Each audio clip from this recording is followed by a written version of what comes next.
Hello everyone, good evening. मैं शरद यादव एक बार फिर से आप सभी का स्वागत है आपके अपने यूट्यूब चैनल ग्लैंस एकेडमी पर। दोस्तों, आज की इस नई श्रृंखला में हम लोग शुरू कर रहे हैं यूपी पीसीएस प्रीलिम्स 2024 के लिए टेस्ट सीरीज, और जिसमें मैंने आपको पहले ही बताया था वीडियोस के माध्यम से कि जो 5 मूल मंत्र वाली जो वीडियोस थी या फिर टेस्ट सीरीज कौन सी करें। इसमें मैंने स्पष्ट कहा था कि हमारे द्वारा सबसे इंपॉर्टेंट जो टेस्ट सीरीज की जाएगी वो रहेगी आपकी एक तो दृष्टि आईएएस की पीसीएस के लिए जो चलाई जाती है, और दूसरा हम लोग फॉलो करेंगे ध्येय आईएएस की टेस्ट सीरीज को दोस्तों। क्योंकि ये दोनों टेस्ट सीरीज क्यों मैं प्रीफर कर रहा हूँ इसके बारे में मैंने डिटेल जानकारी कल आपको टेस्ट सीरीज वाली एक छोटी सी वीडियो में दे दी थी। तो आप यहाँ पर देख सकते हो कि हम लोग यूपी पीसीएस प्रीलिम्स के लिए 2024 के लिए टेस्ट नंबर आपका जीएस का 1 करेंगे, जो आपके संपूर्ण इतिहास से संबंधित है। इट मींस कि क्या समझेंगे आप? संपूर्ण इतिहास का मतलब इसमें आपको हिस्ट्री के क्वेश्चन मिलेंगे, साथ ही साथ आपको इसमें मिलेंगे करंट अफेयर्स के। हिस्ट्री में प्रीलिम्स में आने वाले आपके जो एंशिएंट हिस्ट्री होगी, मेडिवल हिस्ट्री होगी एंड मॉडर्न हिस्ट्री होगी, तीनों ही हिस्ट्री इसमें कंप्लीट होंगी कल्चर के साथ। तो चलिए शुरू करते हैं। हम क्वेश्चन नंबर फर्स्ट से शुरू करते हैं, और अगर अभी तक आप लोगों ने हमारे चैनल को सब्सक्राइब नहीं किया तो प्लीज चैनल को कर लेना फॉलो, और इस प्रकार की अपडेट्स यहाँ पर मिलती रहती है। और मैं आपको सीसेट कैसे क्वालिफाई करना है इसकी भी स्ट्रेटजी आपको बताऊंगा। तो चलिए शुरू करते हैं अपने क्वेश्चन नंबर 1 से। यहां पर आप देखोगे कि क्वेश्चन आपको 2 फॉर्म में देखने को मिलेगा। यहां देखोगे दृष्टि की टेस्ट सीरीज है, तो इस साइड तो आपको मिलेगा इंग्लिश लैंग्वेज में और इस साइड मिलेगा आपको हिंदी लैंग्वेज में। तो हम लोग सॉल्व करेंगे हिंदी लैंग्वेज में, लेकिन क्वेश्चन दोनों ही आपके सामने रहेंगे। तो पहला प्रश्न यहां पर हम देखेंगे कि इलाहाबाद की संधि से संबंधित है। अब यहां पर बात करेंगे कि निम्नलिखित में से कौन से कथन सही है। तो हमें सबसे ज्यादा जो फोकस करना है दोस्तों ये देखना है कि क्या प्रश्न में सही पूछा जा रहा है या असत्य पूछा जा रहा है या सही नहीं है यह पूछा जा रहा है, क्योंकि अक्सर ऐसे प्रश्नों को लेकर आप कंफ्यूज हो जाते हैं। और यूपी पीसीएस में स्टेटमेंट की तरह कॉन्सेप्चुअल प्रश्न आपके लगभग 45 से 50 प्रश्न आते हैं, इसलिए मैं दृष्टि टेस्ट सीरीज को फॉलो करता हूं। और जो फैक्चुअल इंफॉर्मेशन होती है उसके लिए मैं ध्येय को फॉलो करता हूं। तो ये टेस्ट सीरीज आपके लिए मेरे हिसाब से बेस्ट रहेंगी। तो चलिए शुरू करते हैं पहले क्वेश्चन से कि इलाहाबाद की संधि के संबंध में बात करेंगे। तो सबसे पहले बात आती है कि इलाहाबाद की संधि दोस्तों कब हुई थी। तो आपको 2 युद्ध पता होंगे। एक तो आपने पढ़ा होगा 1757 का प्लासी युद्ध पढ़ा होगा, दूसरा आपने पढ़ा होगा 1764 का बक्सर का युद्ध, जो कि ब्रिटिश शासकों यानी ब्रिटिश कंपनियों और साथ में जो बंगाल के नवाब हुआ करते थे उनके बीच होता है। तो यहाँ पे 1764 में ही जब बक्सर का युद्ध समाप्त होता है और बंगाल के जो नवाब होते हैं वो हार जाते हैं और जीतता कौन है? ब्रिटिश शासन। तो यहाँ पे कुछ संधियां की जाती हैं, जो आपकी 12 अगस्त को संधि होती है और दूसरी संधि होती है 16 अगस्त को। तो ये 2 प्रमुख संधियां होती है जिसे हम इलाहाबाद की संधि के नाम से जानते हैं। तो देखते हैं, इलाहाबाद और कड़ा ने सम्राट शाह आलम द्वितीय को सौंप दिया, यानी ये नहीं होगा। इलाहाबाद और कड़ा का जो क्षेत्र था वो जो है कि सम्राट शाह आलम द्वितीय को सौंपा गया, और शाह आलम द्वितीय ने युद्ध खर्च की भरपाई के लिए ईस्ट इंडिया कंपनी को बंगाल और बिहार की दीवानी देने का फरमान जारी करने पर सहमति व्यक्त की। अब यहां पर आपको समझना होगा कि क्या यह स्टेटमेंट सही है कि गलत। तो देखिए, पहला तो बिल्कुल सही है कि इलाहाबाद और जो आपका करा भी कह सकते हो या कड़ा कह सकते हो, ये जो थी आपको शाह आलम द्वितीय को सौंपने की बात कर दी गई थी। और ये जो शाह आलम द्वितीय थे ये कौन थे? मुगल सम्राट थे। और ये किससे मिला था? नवाब शुजाउद्दौला से दिया गया था। नवाब शुजाउद्दौला जो कि इसमें शामिल थे, अवध की तरफ से ये इसमें शामिल थे। तो अवध का जो ये क्षेत्र था ये अब दे दिया गया मुगल शासक को। और बदले में शाह आलम द्वितीय ने क्या किया? अपने खजाने से निकाल कर कहा कि आप बंगाल की, बिहार की और साथ में उड़ीसा की दीवानी तीनों दे दी गई थी। अब यहाँ पे बहुत सारे बच्चे कंफ्यूज हो जाएंगे कि सर यहाँ पे बंगाल और बिहार तो दिया ही तो सही हो सकता था। तो 2 जगह ये प्रश्न गलत हुआ है। एक तो बंगाल बिहार के साथ आपको उड़ीसा शब्द भी देना चाहिए था, तो इसलिए ये गलत हो गया। दूसरा, ये युद्ध खर्च की भरपाई के लिए नहीं था, बल्कि 26 लाख रुपए पे ये डील तय की गई थी कि हम 26 लाख रुपए जो वार्षिक भुगतान है उसके बदले ईस्ट इंडिया कंपनी को शाह आलम द्वितीय ने क्या दे दिया? बंगाल बिहार उड़ीसा दे दी। तो बदले में ब्रिटिश इंडिया की कंपनी थी ईस्ट इंडिया कंपनी, उसने कितना दिया शाह आलम द्वितीय को? 26 लाख रुपए दिया। तो इस आधार पर आप देखोगे कि पहला स्टेटमेंट सही है। तो यहां तक क्लियर हो गया। दूसरा पॉइंट क्यों गलत था और पहला क्यों सही है, ये चीजें क्लियर हो गई। देखिए, इस लॉजिक के साथ अगर आप टेस्ट पेपर सॉल्व करोगे और फिर जब आप इसे रिवीजन करोगे तो आपका बहुत अच्छे से तैयार हो जाएगा। और इसकी पीडीएफ के लिए आप हमारे टेलीग्राम चैनल को फॉलो कर लीजिए, जिसका लिंक डिस्क्रिप्शन बॉक्स में दिया गया है, जहां पर मैं आपको टेलीग्राम हर टेस्ट के बाद मैं पोस्ट कर दिया करूंगा। तो दूसरा प्रश्न है आपका, निम्नलिखित अधिनियमों पर विचार कीजिए और उन्हें उनके अधिनियम के वर्ष के संबंध में काल अनुक्रम के रूप में व्यवस्थित करना है। क्योंकि पीसीएस में अक्सर क्या होता है, बहुत सारे प्रश्न ऐसे आते हैं जो उनके काल अनुक्रम के आधार पर सेट करने होते हैं। जैसे आरओ के एग्जाम्स में भी आया हुआ था, जैसे लैक्स लोकी अधिनियम था, बंगाल टेनेंसी एक्ट था, तो ये ईयर वाइज आपसे पूछा जाता है। तो अगर मैं बात करूं कारखाना अधिनियम की, तो देखिए कारखाना अधिनियम की बात कर लेते हैं अगर हम, तो ये आता है आपका 1947 में आता है। फिर शारदा अधिनियम की बात करेंगे जो विवाह से संबंधित था, तो 1929 से आता है। दहेज निषेध अधिनियम की बात करेंगे तो ये 1961 से आता है। और विशेष विवाह अधिनियम की बात करेंगे तो ये आपका आएगा 1954 से आएगा। तो इस आधार पे जब आप इसका क्रम सेट करोगे तो क्या उत्तर हो जाएगा, सेकंड, फर्स्ट, फोर्थ, थर्ड। तो ये आपको बी याद करने से बेहतर है कि आपको याद होना चाहिए कि शारदा एक्ट आता है 1929। अच्छा, शारदा एक्ट जो आता है दोस्तों, ये आता है आपका हरविलास शारदा जी के नेतृत्वकर्ता के रूप में। हरविलास शारदा इनका पूरा नाम था और इन्हीं के प्रयासों से लड़की और लड़कों की जो विवाह की उम्र न्यूनतम थी उसे बढ़ाया गया ताकि एक अधिक उम्र करके विवाह किया जाए, और इसलिए इनको शारदा अधिनियम के नाम से जानते हैं। अब यहां पर अगला प्रश्न दे रहा है, निम्नलिखित में से किस ब्रिटिश अधिकारी ने बिहार में 1857 के विद्रोह को दबाया। तो पहले तो मैं आपसे ये पूछूंगा कि बिहार में 1857 की जो क्रांति थी वहां से किसने नेतृत्व किया था। तो वहां से नेतृत्व कर रहे थे हमारे जगदीशपुर के कुंवर सिंह जी, जो कि खुद एक जमींदार साहब थे। तो कुंवर सिंह ने इसका नेतृत्व किया और यहाँ पर जो विद्रोह दबाया गया था वो विलियम टेलर के द्वारा दबाया गया था। तो आइए एक छोटी सी लिस्ट को भी यहाँ पर जान लेते हैं कि अगर मैं बात करूं कि जॉन निकोलसन की बात करूं, तो जॉन निकोलसन आपको देखने को मिलते हैं दिल्ली में। कहां पर देखने को मिलते हैं, दिल्ली में, ठीक है। दिल्ली में इन्होंने विद्रोह को दबाया था और दिल्ली में बहादुर शाह द्वितीय, जिसे हम लोग बहादुर शाह जफर के नाम से जानते हैं, ये नेतृत्व कर रहे थे। अगर जनरल ह्यूरोज की मैं बात करूं तो जनरल ह्यूरोज आपके झांसी और ग्वालियर से संबंधित थे, जहां पे लक्ष्मीबाई तात्या टोपे ये नेतृत्व कर रहे थे। वहीं सर कॉलिन कैंपबेल की बात करेंगे तो ये बरेली में भी थे और कानपुर में भी थे, इन दोनों ही जगह से, जिसमें बरेली में आपको खान बहादुर खान साहब देखने को मिलेंगे। कौन दिखेंगे, खान बहादुर खान साहब, और कानपुर से नाना साहब देखने को मिलते हैं। तो ये एक छोटी सी सीरीज थी जो मैंने आपको बताई। अगर मैं बात करूं मौलवी लियाकत अली जी की, तो ये आपके इलाहाबाद और बनारस दोनों से नेतृत्व कर रहे थे। वहीं लखनऊ से मैं बात करूं तो बेगम हजरत महल नेतृत्व कर रहे थे। और आगे बढ़ते हैं, अगले प्रश्न की बात करें। अब यहां पर ये प्रश्न कुछ दिया हुआ है कि सूची 1 और सूची 2 को मिलान करना है। तो यहाँ पे घटनाएं दी है, पहले घटना समझ लेते हैं कि इल्बर्ट बिल, काकोरी षड्यंत्र, लखनऊ समझौता और प्रत्यक्ष कार्रवाई दिवस। तो अगर मैं बात करूं तो इल्बर्ट बिल की बात करेंगे तो ये लगभग 1882 में हुई थी, लॉर्ड रिपन के कार्यकाल में। वहीं काकोरी षड्यंत्र की बात करेंगे तो ये 1925 में घटित हुई। लखनऊ समझौता आपका 1916 के नाम से जाना जाता है, जो आपका मुस्लिम लीग और कांग्रेस के बीच में हुआ। और प्रत्यक्ष कार्रवाई दिवस की बात करेंगे तो ये 1946 होता है, जिसको पाकिस्तान के जो मोहम्मद अली जिन्ना साहब थे, जो सीधी कार्रवाई दिवस के नाम से भी जानते हैं। तो यहाँ पे कुछ वायसराय के नाम दिए, उनसे मिलान करने के लिए कहा जा रहा है। तो हम सीधे सीधे कर लेते हैं कि भाई लॉर्ड रिपन के समय आपको देखने को मिलता है इल्बर्ट बिल। लॉर्ड रीडिंग की बात करें, बहुत ही कम लोग इसको जानते हैं क्योंकि ये केस ही इसके समय में हुआ था काकोरी षड्यंत्र के नाम से।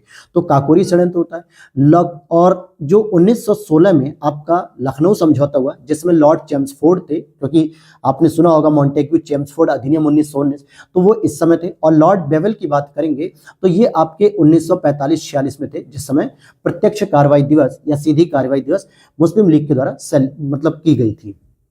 आगे चलते हैं, अगले प्रश्न को देखते हैं। निम्नलिखित में से कौन वाइकॉम सत्याग्रह से संबंधित था। तो जो वाइकॉम एक विद्रोह था जो सामान्यतः केरल में हुआ था, त्रावणकोर रियासत के अंतर्गत। तो यहाँ पर पूछा रहा कौन इससे संबंधित था, तो के कलप्पन, ध्यान देना के कलप्पन इनका नाम होता है।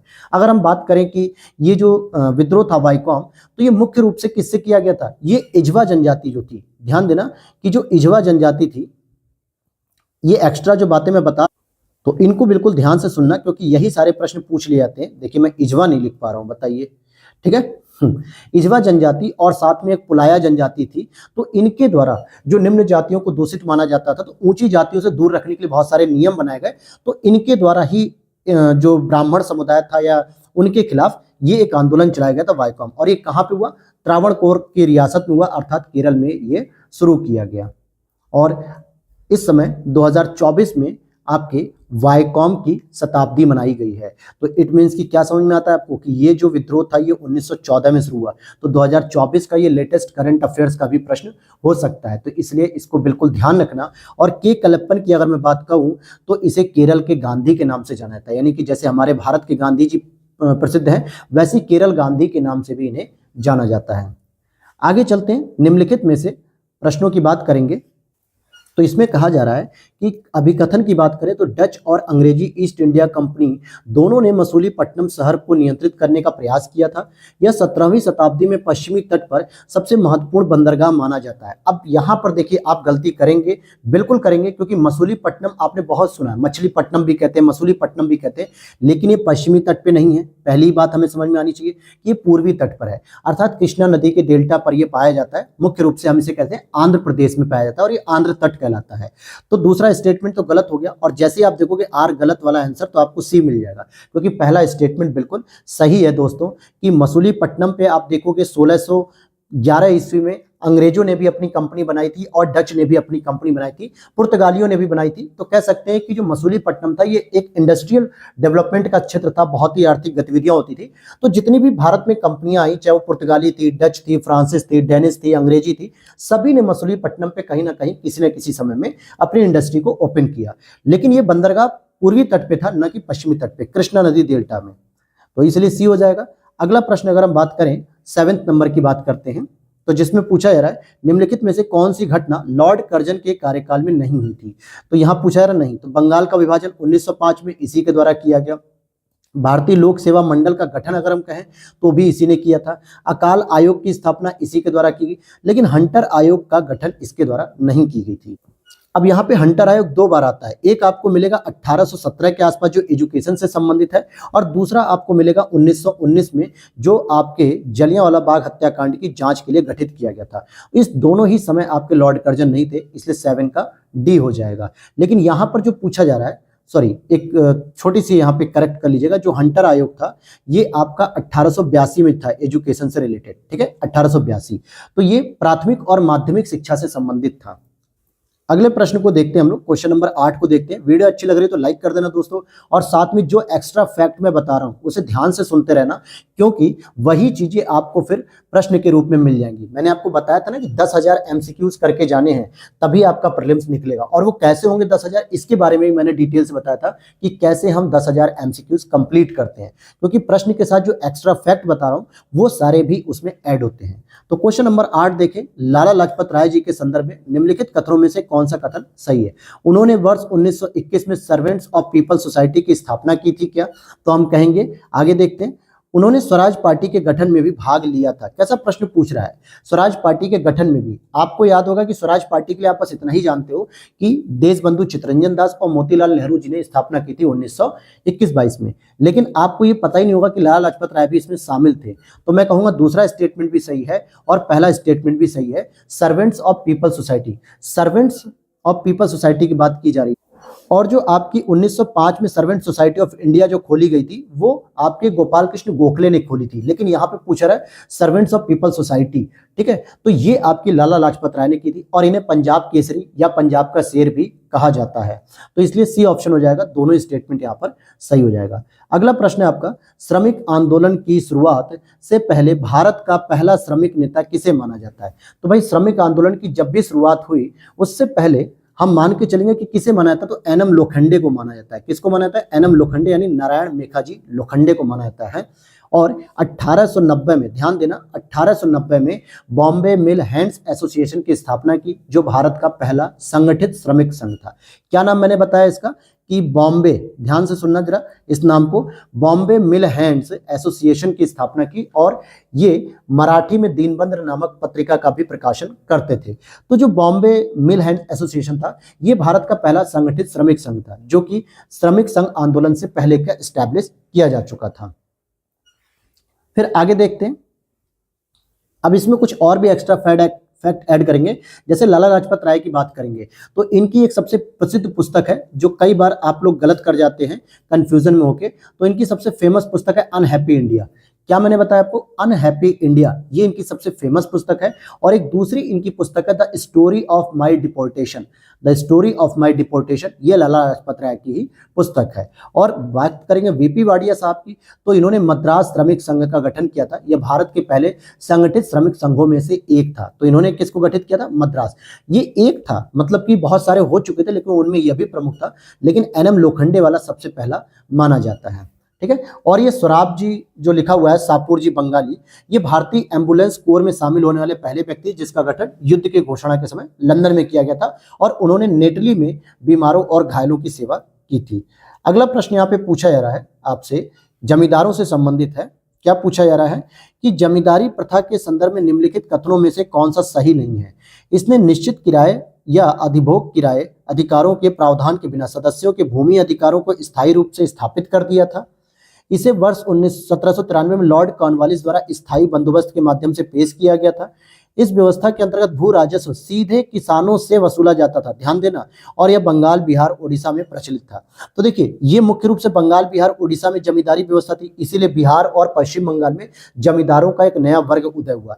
लेकिन ये जो व्यवस्था थी, ये भू राजस्व सीधे किसानों से नहीं लिया जाता था, बल्कि जमींदार ही 10/11 का नियम रहता था कि 11 रुपए अगर आपने कमाए तो 10 रुपए ब्रिटिश सरकार को दिए जाते थे और 1 रुपए जो है कि आपका जमींदारों के पास रहता था। और अगर जमींदार समय से पूरा नहीं कर पा रहा है, लगान वापस नहीं कर पा रहा है, मतलब टैक्स नहीं दे पा रहा है, तो सूर्यास्त का नियम भी एक इसके लिए बनाया गया था। कौन सा नियम था, सूर्यास्त का नियम, कि अगर सूर्य मान लीजिए कोई पर्टिकुलर एक दिन दे दिया कि भाई 25 फरवरी तक अगर आपने लगान मतलब नहीं दी ब्रिटिश सरकार को, तो उस समय जब सूर्य का अस्त हो जाएगा तो अगले दिन 26 फरवरी को हम आपकी जो जमींदारी के अंतर्गत जितनी भी भूमि है वो किसी और को दे सकते हैं। लेकिन ये किसानों से नहीं वसूली जाती थी, क्योंकि किसानों से जो डायरेक्ट ली जाती थी उसको महालवाड़ी व्यवस्था कहते हैं, क्योंकि महाल का मतलब होता है दोस्तों क्या, किसान होता है, तो महालवाड़ी व्यवस्था कहा जाता है। इसलिए यहाँ पर सी ऑप्शन गलत है। बाकी 1793 में लॉर्ड कॉर्नवालिस ने इसे पेश किया था और पहला भी सही है। और अगर मैं देखूं तो बंगाल, बिहार, उड़ीसा, साथ में ये यूपी में भी प्रचलित थी, ध्यान देना, यूपी में भी प्रचलित थी, और आंध्र प्रदेश के साथ मध्य प्रदेश में भी ये प्रचलित थी। तो बंगाल हो गया, बिहार हो गया, उड़ीसा, यूपी, आंध्र प्रदेश और एमपी, तो ये तीनों में मतलब 6 राज्यों में ये फेमस थी। और अगले प्रश्न को देखें, 11 नंबर को, अखिल भारतीय मजदूर संघ कांग्रेस यानी एटक की बात करें, all India trade union Congress के संबंध में निम्नलिखित कथनों पर विचार कीजिए और यहां पे सही उत्तर को चुनना है। तो लाला लाजपत राय को एटक के पहले महासचिव के रूप में चुना गया था। कांग्रेस के वर्ष 1922 के गया अधिवेशन में एटक के गठन का स्वागत किया गया और इसकी सहायता के लिए एक समिति का गठन किया गया। तो केवल दूसरा स्टेटमेंट तो सही है, लेकिन पहला स्टेटमेंट गलत है। तो पहला क्यों गलत है, क्योंकि लाला लाजपत राय जी को एटक के पहले महासचिव के रूप में चुना गया था कि नहीं चुना गया था, तो ये गलत है, क्योंकि इनको बनाया गया था दोस्तों अध्यक्ष, ध्यान देना, इनको अध्यक्ष बनाया गया था। बल्कि जो महासचिव थे वो कौन बना था आपके, तो वो बने थे आपके दीवान चमन लाल जी। कौन बने थे, दीवान चमन लाल जी जो है कि बने थे। तो इसलिए आपका दूसरा स्टेटमेंट तो सही है कि 1922 के गया अधिवेशन में एटक के गठन का स्वागत किया गया और इसकी लिए एक समिति का गठन भी कर दिया गया। परंतु यहाँ पे लाला लाजपत राय अध्यक्ष बनते हैं और दीवान चमनलाल जी पहले महासचिव बनते हैं। तो इस आधार पे हम एक स्टेटमेंट को गलत करेंगे और दूसरे को सही किया जाएगा। और अगर हम बात करें इसकी स्थापना की, तो एटक की जो स्थापना हुई थी दोस्तों, वो हुई थी आपकी 31 अक्टूबर 1920 को। कब हुई थी एटक की स्थापना, 31 अक्टूबर 1920 को हुई थी। तो बिल्कुल ध्यान से समझते चलना है आपको, ताकि आपका कोई भी प्रश्न यहाँ पे गलत नहीं होना चाहिए। अगले प्रश्न की ओर चलते हैं, क्वेश्चन नंबर 12 को बात करेंगे।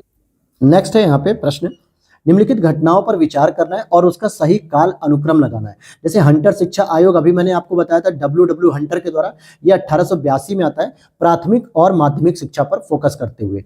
फिर चार्ल्स वुड डिस्पैच की बात करेंगे तो ये तो सबको पता होगा, 1854 में आया, जिसके आधार पे 3 नए विश्वविद्यालय खोलने की बात की गई थी लंदन विश्वविद्यालयों के तर्ज पे, जिसमें मद्रास, बम्बई और कौन सी एक प्रेसिडेंसी थी, 3 मुख्य प्रेसिडेंसियों में खोले जाने थे। तो तीसरी बताना है आपको। इसे भारत में अंग्रेजी शिक्षा का मैग्ना कार्टा भी कहा गया। ली आयोग की बात करेंगे तो इसकी स्थापना 1924 में की गई थी, हालांकि इसी के बाद सिविल सेवा की जो है कि संरचना स्थापित की गई। और रैले आयोग की बात करेंगे तो ये थॉमस रैले की अध्यक्षता में भारतीय विश्वविद्यालयों की स्थिति के लिए लॉर्ड कर्जन ने स्टैब्लिश कराया था। तो अब इस आधार पे आप देखोगे कौन सा उत्तर सही हो जाएगा, 2 1 4 3। तो क्या समझ में आया, 2 1 4 3। तो सबसे पहले चार्ल्स बोर्ड आएंगे, फिर हंटर शिक्षा आयोग, फिर रैले आयोग और सबसे लास्ट में आपके ली आयोग आएगा। तो बी ऑप्शन करेक्ट होगा। फिर अगला देखते हैं पावना विद्रोह। पावना विद्रोह क्या होता है दोस्तों, अगर हम बात करें तो ये पूर्वी बंगाल से संबंधित है। ठीक है, पावना विद्रोह की बात करेंगे तो ये जमींदारों की दमनकारी नीतियों से संबंधित है, क्योंकि जो पूर्वी बंगाल के बड़े हिस्से में जो जबरन लगान वसूल की जाती थी तो गरीब किसानों के लिए बढ़ाया जाता था, और 1859 के अधिनियम के तहत इस अधिकार को फिर रोक दिया गया। तो ये इसका प्रश्न का उत्तर था। तो अक्सर क्या होता है कि पावना जो विद्रोह पूछा जाता है, इसका कभी कभी क्षेत्र भी पूछ लिया जाता है कि किस क्षेत्र में हुआ था, अर्थात बंगाल में हुआ था। अगला प्रश्न है आपका, यूपी किसान सभा का गठन कब किया गया था? तो 1907 में किया गया था। ध्यान देना, अखिल भारतीय किसान सभा की बात नहीं कर रहा हूं 1936 वाली, मैं बल्कि बात कर रहा हूं यूपी किसान सभा का गठन। तो सॉरी, इसका जो गठन था दोस्तों वो 1918 में किया गया था। ठीक है, और ये किसके द्वारा किया गया था? तो इसमें दो व्यक्ति महत्वपूर्ण थे, एक तो थे आपके इंद्र नारायण द्विवेदी जी, दूसरे आपके गौरी शंकर जी आ जाएंगे, और तीसरे हमारे मदन मोहन मालवीय जी आ जाएंगे, जिन्होंने 1918 में लखनऊ में जो है कि इसकी स्थापना की थी यूपी किसान सभा की। और यही किसान सभा और अन्य जो राज्यों की किसान सभाएं थी वो सब एकजुट होकर 1936 में अखिल भारतीय किसान सभा का गठन करती हैं। लखनऊ में ही गठन होता है, स्वामी सहजानंद के नेतृत्व में होता है, एनजी रंगा के नेतृत्व में होता है। तो वो चीजें अलग हैं, अखिल भारतीय स्तर पे थी वो 1936 में, और ये यूपी की किसान सभा की बात करेंगे। अच्छा, एक सबसे इंपॉर्टेंट व्यक्ति और थे इसमें, बाबा रामचंद्र, दुर्गापाल सिंह और झिंगुरी सिंह। तो बाबा रामचंद्र का आपने नाम सुना होगा, जो इसी किसान सभा से संबंधित थे। अगला प्रश्न है आपका, वॉरेन हेस्टिंग्स ने निम्नलिखित उद्देश्यों से कलकत्ता मदरसे की स्थापना की। तो ध्यान देना, वॉरेन हेस्टिंग्स के समय किसकी स्थापना की गई? कलकत्ता मदरसे की, जो कि 1773 के रेगुलेटिंग एक्ट के तहत 1774 में स्टैब्लिश किया गया था। लेकिन क्यों किया गया था यह पूछा जा रहा है आपसे। तो यहां आपको बताना है, भारत में प्राच्य शिक्षा में रुचि को पुनर्जीवित करना। तो भाई प्राच्य शिक्षा में जो है कि था नहीं। और आगे बात करें, कंपनी के दरबार में ब्रिटिश प्रशासन की सहायता के लिए योग्य भारतीयों को तैयार करना, ताकि जो मुस्लिम समुदाय है बंगाल का वो कहीं ना कहीं मदरसे में अपनी पढ़ाई को पूरा करेगा और ब्रिटिश प्रशासन में सहयोग करेगा नौकरी लेके। तो ये ठीक था। स्थानीय भाषा में शिक्षा को बढ़ावा मिले, ऐसा कुछ इनका विचार नहीं था। बेहतर प्रशासन के लिए ब्रिटिश नागरिकों को मुस्लिम रीति रिवाजों और कानूनों में प्रशिक्षित करना था, ऐसा नहीं था, ब्रिटिश नागरिकों को प्रशिक्षित नहीं करना था। तो बी ऑप्शन यहाँ पे सही हो गया। और कलकत्ता मदरसे की स्थापना वॉरेन हेस्टिंग्स के द्वारा 1781 में, ठीक है। तो ये मैंने जो अभी आपको बताया होगा वो ध्यान दीजिएगा कि वो कलकत्ता में जो न्यायालय खोली गई थी सर्वोच्च न्यायालय के नाम से, वो हो गई थी 1774 में। तो थोड़ा सा इसको करेक्ट कर लेना, सुप्रीम कोर्ट एस्टैब्लिश हुआ था, लेकिन मदरसे की बात करेंगे तो 1781 में किया गया था। ओके, और इसी से संबंधित एक और कॉलेज आप देख लीजिए जो आप जानते होंगे कि हिंदू कानून पे आधारित, यानी हिंदू व्यवस्था से, तो वो थी संस्कृत कॉलेज, जो कि 1791 में बनारस में एस्टैब्लिश किया गया था जोनाथन डंकन के द्वारा। किसके द्वारा? जोनाथन डंकन के द्वारा। तो इस तरीके की एक्स्ट्रा जो फैक्ट आपको बता रहा हूं, क्योंकि जब प्रश्न आपका यहाँ पे कलकत्ता मदरसा बन सकता है मुस्लिम वर्ग के लिए, तो हिंदुओं का भी आपको पता रहे संस्कृत कॉलेज 1791 जोनाथन डंकन द्वारा। अगले प्रश्न की ओर चलते हैं, क्योंकि प्रश्न हर प्रकार से घूम के पूछेगा, तो आपको बिल्कुल हर प्रकार से 360 डिग्री पे आपको स्टडी करनी, मतलब एक चीज से हर चीज को कनेक्ट करो। सांप्रदायिक पंचायत के बारे में निम्नलिखित कथनों में से कौन सा कथन सत्य है? और अभी मैंने कल इसी चीज को घटना चक्र शॉर्ट नोट्स के अंतर्गत आपको पढ़ाया था मॉडर्न हिस्ट्री में। यह लोथियन समिति की सिफारिशों पर आधारित था। ये पहली बार जो है कि शब्द आप लोग सुन रहे होंगे कि क्या ये लोथियन समिति की सिफारिश पर आधारित था? तो मैं कहूंगा बिल्कुल सही बात है। भारतीय फ्रेंचाइज समिति जिसे हम कहते हैं, ये लोथियन समिति भी इसे कहा जाता है। तो पहला स्टेटमेंट सही है। और सभी प्रांतों में महिलाओं के लिए 33% सीटें आरक्षित की गई थी, तो ऐसा नहीं है। ये स्टेटमेंट अभी जो 106 नंबर पे जो अमेंडमेंट हुआ है भारतीय संसद में सभी महिलाओं को 33% का आरक्षण देने के लिए, उससे संबंधित स्टेटमेंट लगा दिया गया, तो ऐसा नहीं है। बल्कि सांप्रदायिक पंचायत जो आया था ये कहीं ना कहीं था तो प्रतिनिधित्व से संबंधित, लेकिन पूरी महिलाओं से संबंधित नहीं था, क्योंकि यहाँ पे सभी प्रांतों की बात की गई है, जबकि केवल सीमित मतदान की बात हुई थी। और इसको लाया गया था दोस्तों 6 अगस्त 1932 को, जो कि उस समय ब्रिटिश प्रधानमंत्री रैमजे मैकडोनाल्ड थे, उनके द्वारा ये लाया गया था। तो केवल पहला स्टेटमेंट सही है, दूसरा आपका गलत हो जाएगा। और अगर हम कुछ और अन्य बातें करें यहाँ पे, तो सांप्रदायिक पंचायत में आपको क्या मिलेगा कि उत्तर पश्चिमी प्रांत को छोड़कर सभी प्रांतों महिलाओं के लिए केवल और केवल कितने थे? 3% आरक्षण की बात की गई थी। 3%, 33% नहीं थी। दलित वर्गों को दोहरे मत का प्रावधान भी किया गया था। बंबई प्रांत में मराठों के लिए 7 सीटें रिजर्व कर दी गई थी। तो पहला स्टेटमेंट सही है। अगला यहाँ पूछा जा रहा है कि नटाल इंडियन कांग्रेस की स्थापना किसके द्वारा की गई थी? तो ये महात्मा गांधी जी के द्वारा की गई थी और ये साउथ अफ्रीका में की गई थी, जब महात्मा गांधी जी साउथ अफ्रीका में रहते थे। और कब की गई थी? 1895 में, क्योंकि भारत में तो गांधी जी 1915 में आते हैं, 9 जनवरी 1915 में भारत में आते हैं और 9 जनवरी को इसी अवसर पे हम भारतीय प्रवासी दिवस मनाते हैं, यानी कि प्रवासी भारतीय दिवस भी हम सेलिब्रेट करते हैं। क्लियर है बात? तो ये हो गया आपका नटाल इंडियन कांग्रेस। अगला प्रश्न हम देखेंगे, क्वेश्चन नंबर 18 की बात करें। विभिन्न विद्वानों द्वारा 1857 के विद्रोह के वर्णन के संबंध में निम्नलिखित में से कौन सा युग्म सही नहीं है? तो आउटरम अंग्रेजों को भारत से उखाड़ फेंकने का मुस्लिम षड्यंत्र, मतलब आउटरम ने यह कहा था कि अंग्रेजों को भारत से उखाड़ फेंकने का एक मुस्लिम षड्यंत्र था, तो ये बात सही है।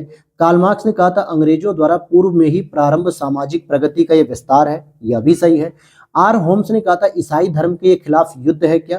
तो मैं आपको बता दूं कि आर होम्स ने ऐसी बात नहीं कही थी। किसने कही थी ये बात कि ये ईसाई धर्म के खिलाफ जो है कि एक युद्ध छेड़ा गया? तो ये रिज ने कही थी। जबकि आर होम्स ने कहा था कि सभ्यता और बर्बरता का संघर्ष है। कैसा संघर्ष है? सभ्यता और बर्बरता का। और बेंजामिन डिज़रायली ने कहा था कि एक राष्ट्रीय उत्थान है। तो सी स्टेटमेंट यहाँ पे करेक्ट नहीं है, क्योंकि आर होम्स ने कहा था सभ्यता और बर्बरता का संघर्ष है, न कि ईसाई धर्म के खिलाफ। अगला प्रश्न है आपका 19 नंबर पे कि British committee of the Indian national Congress की स्थापना वर्ष 1889 में ब्रिटेन में की गई थी। दूसरा, इसका उद्देश्य ब्रिटेन में जनता को भारतीय मुद्दों के बारे में जागरूक करना है। British committee of the Indian national Congress की बात की जा रही है। तो इसका दोनों ही स्टेटमेंट आपका क्या हो जाएगा? सही हो जाएगा, कि पहला और दूसरा दोनों ही स्टेटमेंट सही हो जाएगा। लेकिन अगर मैं कहूं आपको तो ध्यान देना कि 1885 में जो है कि भारत में कांग्रेस स्टैब्लिश होती है और ये भारत में भारतीयों को जागरूक करती है। लेकिन इसी समय फिर दादा भाई नौरोजी जी के दिमाग में आता है कि क्यों ना मैं अब जो है कि मतलब कि ब्रिटेन में जाके और वहां की जनता को भी ये बताऊं कि कैसे आपके यहाँ ब्रिटिश शासन अच्छा चल रहा है, लेकिन यही ब्रिटिश शासन भारत में अत्याचार और शोषण कर रहा है और भारतीयों के मुद्दे से जागरूक किया जाए। तो इसमें इसके स्टैब्लिशमेंट में सबसे जो बड़ा योगदान था वो था आपके WC बनर्जी साहब का था, और दूसरे आपके आते हैं दादा भाई नौरोजी, जो कि भारतीय मुद्दों के बारे में लोगों को जागरूक करने के लिए भारत सरकार जिम्मेदार थी, ये सारी चीजें बतानी थी उनको। अगले प्रश्न को देखते हैं, क्वेश्चन नंबर हमारा 20 है। देखिए आराम आराम से करेंगे, बिल्कुल ज्यादा टाइम भले लग जाए, 1 घंटे से ऊपर ही लग सकता है, क्योंकि भाई 150 प्रश्न करने तो 1 घंटे में नहीं बल्कि 1.5 घंटे में होंगे। लेकिन आप अगर तसल्ली से बैठ के पूरे प्रश्नों को सुनेंगे ना, तो मैं कह रहा हूँ 150 की जगह आप 250 प्रश्न सीख के जाओगे। कुछ एक्स्ट्रा चीजें मैं बता रहा हूँ। अब जैसे इसी में आपको नहीं पता होगा कि ये किसने स्टैब्लिश किया था, तो मैंने आपको बताया। तो ये जो छोटी छोटी चीजें, क्योंकि यही आपसे पूछ लेगा कि भाई इंडियन नेशनल कांग्रेस की स्थापना किसने की, तो बस आप कंफ्यूज हो जाओगे यहाँ पे। अब यहाँ पे अगले प्रश्न की बात करें कि भारतीय राष्ट्रीय कांग्रेस का निम्नलिखित में से किस संगठन के साथ विलय हो गया? भारतीय राष्ट्रीय कांग्रेस की बात की जा रही है यहाँ पे, तो भारतीय राष्ट्रीय संघ के साथ इसका विलय हो गया, क्योंकि कांग्रेस के पूर्व संघों में इंडियन नेशनल एसोसिएशन सबसे महत्वपूर्ण था और इसका उद्देश्य वैध तरीके से लोगों की राजनीतिक और बौद्धिक उन्नति थी। ठीक है, तो जो INC था, यानी कि इंडियन नेशनल कांग्रेस जो था, इंडियन नेशनल कांग्रेस जो इंडियन नेशनल एसोसिएशन का वर्ष 1886 में क्या हो गया? आपस में विलय हो जाता है। तो इस वर्ड पे जरा फोकस करो, यहाँ पे क्या लिखा है? इंडियन नेशनल एसोसिएशन की बात हो रही है। और इसकी स्थापना किसने की थी? अगर आपको याद होगा तो इसकी स्थापना की गई थी सुरेंद्रनाथ बनर्जी यानी SN बनर्जी जी के द्वारा की गई थी, और दूसरे थे इसमें आनंद मोहन बोस। ये 2 इंपॉर्टेंट कैरेक्टर थे जो कि भारतीय राष्ट्रीय कांग्रेस में फिर बाद में विलय कर लेते हैं। तो आपको कई बार क्या करना है ना कि शब्दों को भी ध्यान देना है। भारतीय राष्ट्रीय संघ आपने नहीं पढ़ा होगा, भारतीय राष्ट्रीय एसोसिएशन भी नहीं पढ़ा होगा, बल्कि आपने पढ़ा होगा इंडियन नेशनल एसोसिएशन। तो इसका जरा हिंदी रूपांतरण भी आपको देखते हुए चलना है, क्योंकि अक्सर ये हिंदी वाले बच्चों के साथ समस्या आ जाती है। अगला प्रश्न 21 की बात करें तो निम्नलिखित घटनाओं पर विचार कीजिए और उन घटनाओं के काल अनुक्रम में व्यवस्थित करना है। तो हिस्ट्री में तो देखो आपको घटनाएं याद होनी चाहिए। जैसे बंगाल का विभाजन लागू कब होता है? तो भाई जब भी लागू हो, हालांकि अक्टूबर में जो है कि लागू हो जाता है। तो यहाँ पर अगर हम बात तो ये आपका अक्टूबर 1905 में जो है कि लागू हुआ। और सूरत का विभाजन की बात करेंगे तो ये 1907 में हुआ। बंगाल विभाजन के विरुद्ध बहिष्कार प्रस्ताव पारित किया गया। अब ध्यान से समझना कि बंगाल विभाजन जो हो रहा था उसके विरुद्ध जो बहिष्कार प्रस्ताव आया था, ये आया था आपका अगस्त 1905 में। अब बताओ, ये लागू हुआ था अक्टूबर में, लेकिन जब लॉर्ड कर्जन ने घोषणा कर दी थी जुलाई में कि हम बंगाल का विभाजन करेंगे, तो उसके खिलाफ बंग भंग आंदोलन के तहत 1905 अगस्त में ये रणनीति शुरू कर दी कि हम बहिष्कार करेंगे, लेकिन लागू हुआ अक्टूबर में। तो ये महीने के हिसाब से भी देखो गलत हो सकता है। दादा भाई नौरोजी ने घोषणा की कि कांग्रेस का लक्ष्य स्वराज है, और ये जो स्टेटमेंट था ये उन्होंने जब कलकत्ता अधिवेशन की अध्यक्षता कर रहे थे 1906 में, तब इन्होंने कहा था। हालांकि इन्होंने 3 बार अध्यक्षता की है, एक 1886 में की है और एक 1906 में की है, और एक और अध्यक्षता करते हैं ये 1890 से पहले पहले। आप लोग कमेंट करके बता देना। तो इस आधार पे जब आप इसका क्रम मिलान करोगे तो सही उत्तर हो जाएगा बी। तो इट मींस कि क्या क्लियर हुआ आपको कि बंगाल का विभाजन होता है, लागू होता है अक्टूबर 1905 में, लेकिन अगस्त 1905 में बहिष्कार होने लगता है। सूरत विभाजन 1907 में होता है, और दादा भाई नौरोजी जी ने कांग्रेस का लक्ष्य स्वराज है ये 1906 के अधिवेशन में घोषित किया था। तो इसलिए बी ऑप्शन इज करेक्ट हो जाएगा। अगला प्रश्न है क्वेश्चन नंबर 22 की बात करें, यहां पर देखते हैं कि तो पूछा जा रहा है प्रार्थना समाज ने सामाजिक जागरूकता के लिए कौन सा समाचार पत्र शुरू किया। तो यहां पर अब आपको बताना है तो सुबोध पत्रिका। अब देखिए एक ऐसा नाम जिसके बारे में बहुत कम लोग जानते होंगे, सुबोध पत्रिका। अगर मैं बात करूं कि पहले इसकी स्थापना की बात करें तो प्रार्थना समाज की स्थापना होती है 1867 में, और किसके द्वारा की जाती है। तो इसमें 2 महत्वपूर्ण लोग आते हैं, एक आते हैं आपके पांडुरंग और दूसरे होते हैं आपके आत्माराम पांडुरंग। 2 भाई होते हैं, मतलब दादोबा पांडुरंग और आत्माराम। इन्होंने प्रार्थना समाज की स्थापना की 1867 में, ठीक है। और इन्होंने एक मराठी अंग्रेजी भाषाओं में जो है कि पत्रिका चलाई थी जिसका नाम था सुबोध पत्रिका। तो क्या थी? सुबोध पत्रिका। क्योंकि अक्सर आप सुनते होंगे दयानंद सरस्वती की जो आर्य समाज से निकली थी वो सत्यार्थ प्रकाश आपने सुनी होगी, फिर आपने राजा राम मोहन राय जी की सुनी होगी कि संवाद कौमुदी थी, मेरातुल अखबार था। लेकिन प्रार्थना समाज की मैं कह सकता हूँ 90% बच्चों ने ये नाम नहीं सुना होगा। तो ऐसे प्रश्न जब आयोग देता है तो आप कंफ्यूज हो जाते हो, और यही खासियत है दृष्टि के टेस्ट पेपर की, जो बहुत अच्छे से देता है।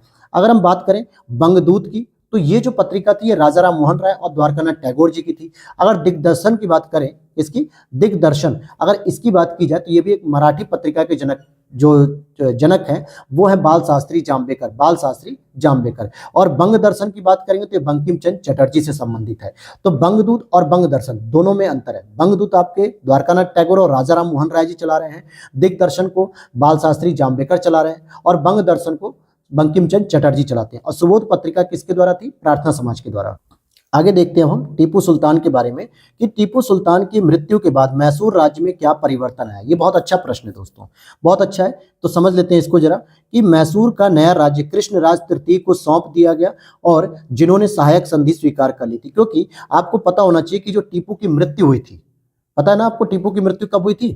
कुछ लोगों को नहीं पता होगा तो मैं बता दूं, 1799 में, जो कि चौथा जब आंग्ल मैसूर युद्ध हो रहा था, तो उसी समय तृतीय मतलब टीपू सुल्तान की मृत्यु हो जाती है, और अंग्रेजों ने एक 2 वर्ष के बच्चे को बैठाया था शासन पे जिसका नाम था कृष्णराज तृतीय। वो 2 वर्ष के थे जब वो गद्दी पर बैठते हैं, और उनके साथ एक सहायक संधि करवा ली जाती है जो उनके संरक्षण में लोग रहते हैं। तो ये सहायक संधि हो जाती है यहाँ पे। फिर आगे देखते हैं हम, विलियम बेंटिक ने 1831 में कुशासन के आधार पर मैसूर पर अधिकार कर लिया था। ध्यान देना, विलियम बेंटिक के बारे में पूछा रहा है तो ये भी सही है। हालांकि आपने पढ़ा होगा अक्सर कि अवध पे जो है कि कुशासन का आरोप लगाया गया था, लेकिन वो 1856 की बात थी, लेकिन यहाँ पे मैं बोल रहा हूँ 1831 की बात, तो ये भी सही है। और विलियम बेंटिक का उस समय कार्यकाल था। और लॉर्ड रिपन ने वर्ष 1881 में राज्य को उसके शासक को बहाल कर दिया। यानी लॉर्ड रिपन जब आते हैं तो क्या करते हैं, मैसूर राज्य को बहाल कर देते हैं अंग्रेजों से अलग करके। तो ये तीनों ही स्टेटमेंट आपको सही देखने को मिलेंगे। अगला प्रश्न है यहाँ पे, इल्बर्ट बिल के बारे में निम्नलिखित में से कौन सा कथन सही है। देखो यहाँ पे बहुत ध्यान से पढ़ना है कि सही पूछ रहा है या गलत पूछ रहा है, नहीं तो सारा प्रश्न आपका वहीं गलत हो सकता है। इसमें प्रस्तावित किया गया कि भारतीय मजिस्ट्रेट अब यूरोपीय लोगों पर आपराधिक मुकदमा या आपराधिक मामले में मुकदमा चलाएंगे। तो ये बात बिल्कुल सही है। तो इसमें हो क्या रहा था दोस्तों, क्योंकि जो इल्बर्ट बिल लाया गया था असल में लॉर्ड रिपन के द्वारा नहीं लाया, यह विधेयक जो है कि लॉर्ड रिपन ने भारतीय दंड संहिता से नस्लीय पूर्वाग्रह को दूर करने के लिए लाया था। इन्होंने ये कहा कि कोई जरूरी नहीं है कि भारतीयों का केस और यूरोपियों का केस, तो इसमें उन्होंने कहा कि भाई ये जरूरी नहीं है कि यूरोपीय शासन या यूरोपीय लोग ही केवल भारतीयों का मुकदमा सुनेंगे और यूरोप का तो सुनते ही सुनते हैं। तो इसमें इल्बर्ट बिल में रिपन ने ये कह दिया, क्योंकि लॉर्ड रिपन को देखो बहुत दयालु शासक भी माना जाता है भारत के नेतृत्व से, ठीक है। तो ये इंपॉर्टेंट व्यक्ति माने जाते हैं भारत की नजर या दृष्टिकोण से, तो इन्होंने कहा कि अब भारतीय जो मजिस्ट्रेट है अर्थात जो भारतीय न्यायाधीश हैं, अगर उन्होंने शिक्षा प्राप्त कर लिए तो वो भी यूरोपियों का मुकदमा सुन सकेंगे और उन पर निर्णय दे सकेंगे। और इसी वजह से यूरोपीय लोग नाराज हो जाते हैं कि भाई हम ज्यादा सभ्य हैं, हम जो है कि इन बर्बर लोगों से निर्णय नहीं सुनेंगे और ना ही ये हमारे मुकदमे को सुन सकते हैं। और इसीलिए इसका गोरे लोगों ने विरोध किया, इसे श्वेत विद्रोह के नाम से भी हम जानते हैं। तो इल्बर्ट बिल का ये मामला था। क्लियर है ये बात यहां तक। अब चलते हैं अगले प्रश्न की बात करेंगे। क्वेश्चन नंबर हम 25 पर चलते हैं। तो इसको हम पढ़ेंगे कि निम्नलिखित युग्मों पर विचार कीजिए और पूछ रहा उपयुक्त युग्मों में से कौन सा सही है। भाई पेरिस की संधि संबंधित देश, यहाँ अमेरिका कह रहा है, गंडमक की संधि अफगानिस्तान, सगौली की संधि बर्मा और यांडबू की संधि नेपाल। अब यहाँ पर बताना है आपको कौन कौन सा सही है। तो आप देखोगे कि पेरिस की संधि सही है अमेरिका के साथ, और गंडमक की संधि सही है, ये अफगानिस्तान के साथ की गई थी। लेकिन सगौली की संधि दोस्तों ये होती है आपके नेपाल के साथ। किसके साथ होती है? नेपाल के साथ। 1815 या 1900, हाँ 1815 में ही होती है, थोड़ा कंफ्यूजन हो जाता है ना। 1815-16 में हुई थी। और दूसरा जो यांडबू की संधि है ये नेपाल के साथ नहीं हुई थी, ये बल्कि म्यांमार के साथ हुई थी। कब हुई थी? म्यांमार के साथ हुई थी। क्लियर है। और यहाँ पे पहली और दूसरी संधि बिल्कुल सही है, तो पेरिस और गंडमक की बिल्कुल सही है। तो यहाँ पर हम समझ लेते हैं कि यांडबू की जो संधि थी ये भी कब हुई थी? तो ये 1826 में आपके म्यांमार अर्थात बर्मा के साथ हुई थी, जो आंग्ल बर्मा युद्ध हो रहा था। और सगौली की संधि इस तरीके से मिलान होगी। तो केवल पहला और दूसरा ही आपका सही हो जाए। अगला प्रश्न है, यहाँ पे विद्रोह दिए हुए और यहाँ पे इसके वर्ष दिए हुए। जैसे अहोम विद्रोह की बात करेंगे जो कि असम में हुआ था गोमधर कुंवर के नेतृत्व में, तो ये आपका हुआ था 1828 में हुआ था। पॉलीगर्स विद्रोह की बात करेंगे जो दक्षिण भारत का अंग्रेजों के प्रति किया गया था, ये विद्रोह था जो सामान्यतः 1795 में चलाया गया था। कब चलाया गया था? 1795 से 96-97 तक चला। मोमारिस विद्रोह की बात करेंगे तो ये एक 1769 में यह भी विद्रोह किया गया था। अहोम राजाओं और मोमारिसों के बीच में झगड़ा शुरू हुआ था, यह भी असम से संबंधित है। ठीक है। और पाइका विद्रोह की बात करेंगे जो कि ओडिशा में हुआ था और ये 1817 में हुआ था। हालांकि अगर हम याद होगा आपको 2017 में इसकी 2 शताब्दी वर्ष कंप्लीट हो गए थे, 200 वर्ष। तो इस पे जो है कि ओडिशा सरकार के साथ साथ पूरे भारत सरकार के द्वारा इसके लिए एक आयोजन भी किया गया था, उत्सव किया गया था। और ओडिशा सरकार ने यह भी क्लेम किया कि ये भारत का सबसे पहला सशस्त्र विद्रोह माना जाए, यानी कि पहला कह सकते हैं स्वतंत्रता विद्रोह। जो हम लोग पढ़ते हैं ना कि भारत की जो 1857 की क्रांति है, जो पहला स्वतंत्रता विद्रोह है, उससे पहले भी यह हो चुका था। तो ये ओडिशा सरकार की मांग थी। तो यहां पर आपने देख लिया कि अगर मैं बात करूं अहोम की, अब ये क्या होता है, यहाँ ईयर दिया है आपको, पेपर में मिलान करने को आ सकता है। असम हो गया। पॉलीगर्स की बात करेंगे दक्षिण भारत हो जाएगा। मोमारिस की बात करेंगे तो ये भी असम में, क्योंकि अहोम राजाओं से हो रही थी। पाइका की बात करेंगे तो ओडिशा में हो जाएगा। तो ये इस तरीके से आपके स्टेटमेंट मैच हो जाएंगे। अगला प्रश्न है 27 नंबर पे, अगर हम देखें तो खिलाफत आंदोलन से प्रत्यक्षता संबंधित नेता कौन नहीं था? मोहम्मद अली थे, ठीक है, शौकत अली थे, और हसरत मोहानी या मोहम्मद इकबाल। तो कौन नहीं था? तो मोहम्मद इकबाल नहीं थे। अब बहुत सारे लोग मोहम्मद अली को मोहम्मद अली जिन्ना समझ लेते हैं, वो अलग हैं, जबकि ये मोहम्मद अली और शौकत अली दोनों भाई हैं, और इसमें हसरत मोहानी जी भी शामिल थे। मोहम्मद इकबाल जो है कि इसमें नहीं आते हैं।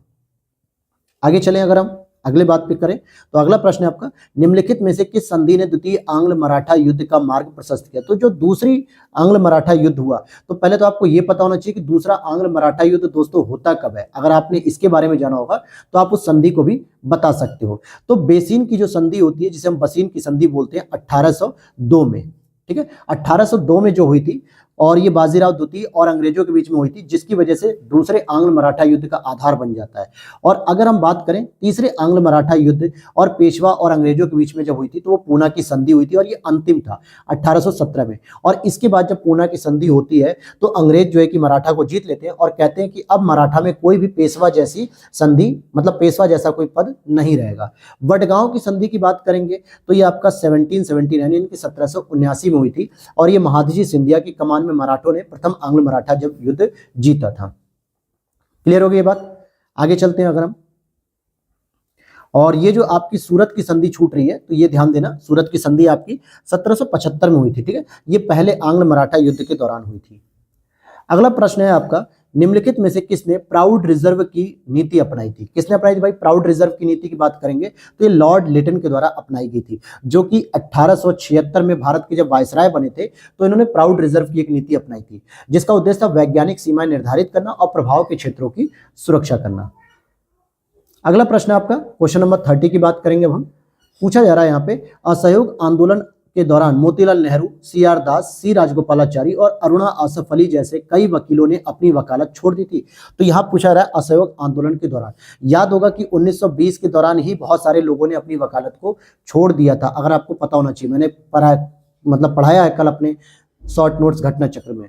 और इस आंदोलन की विदेशी मानद और सरकारी उपाधियों का बहिष्कार एक महत्वपूर्ण विशेषता थी, यह भी सही है। और एक और महत्वपूर्ण विशेषता थी कि इसमें पहली बार भारतीय जनता जो है कि बढ़ चढ़कर हिस्सा लेती है और इसे जन आंदोलन का नाम दिया जाता है।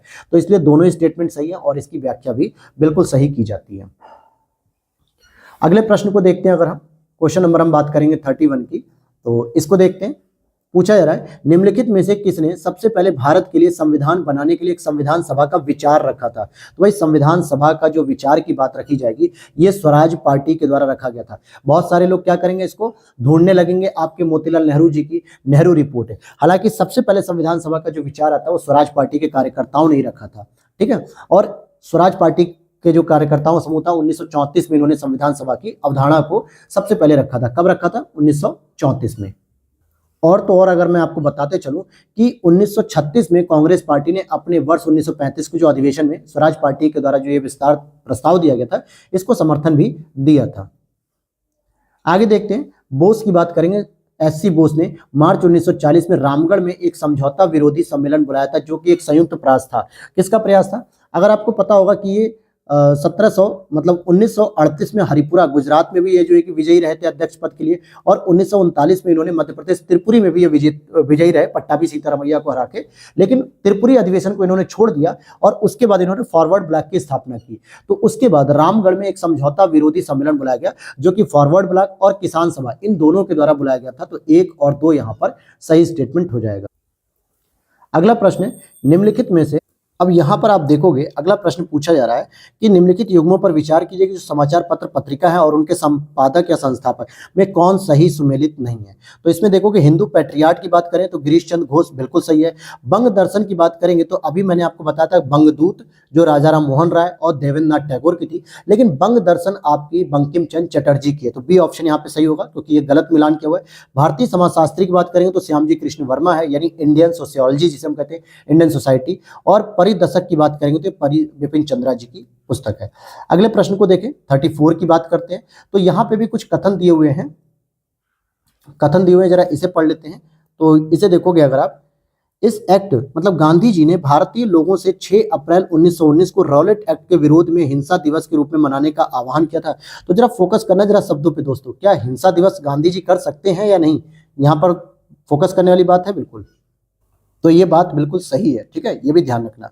और इस एक्ट ने एक अभिव्यक्ति की स्वतंत्रता जैसे मौलिक अधिकारों पर अंकुश लगाया और पुलिस शक्तियों को मजबूत किया।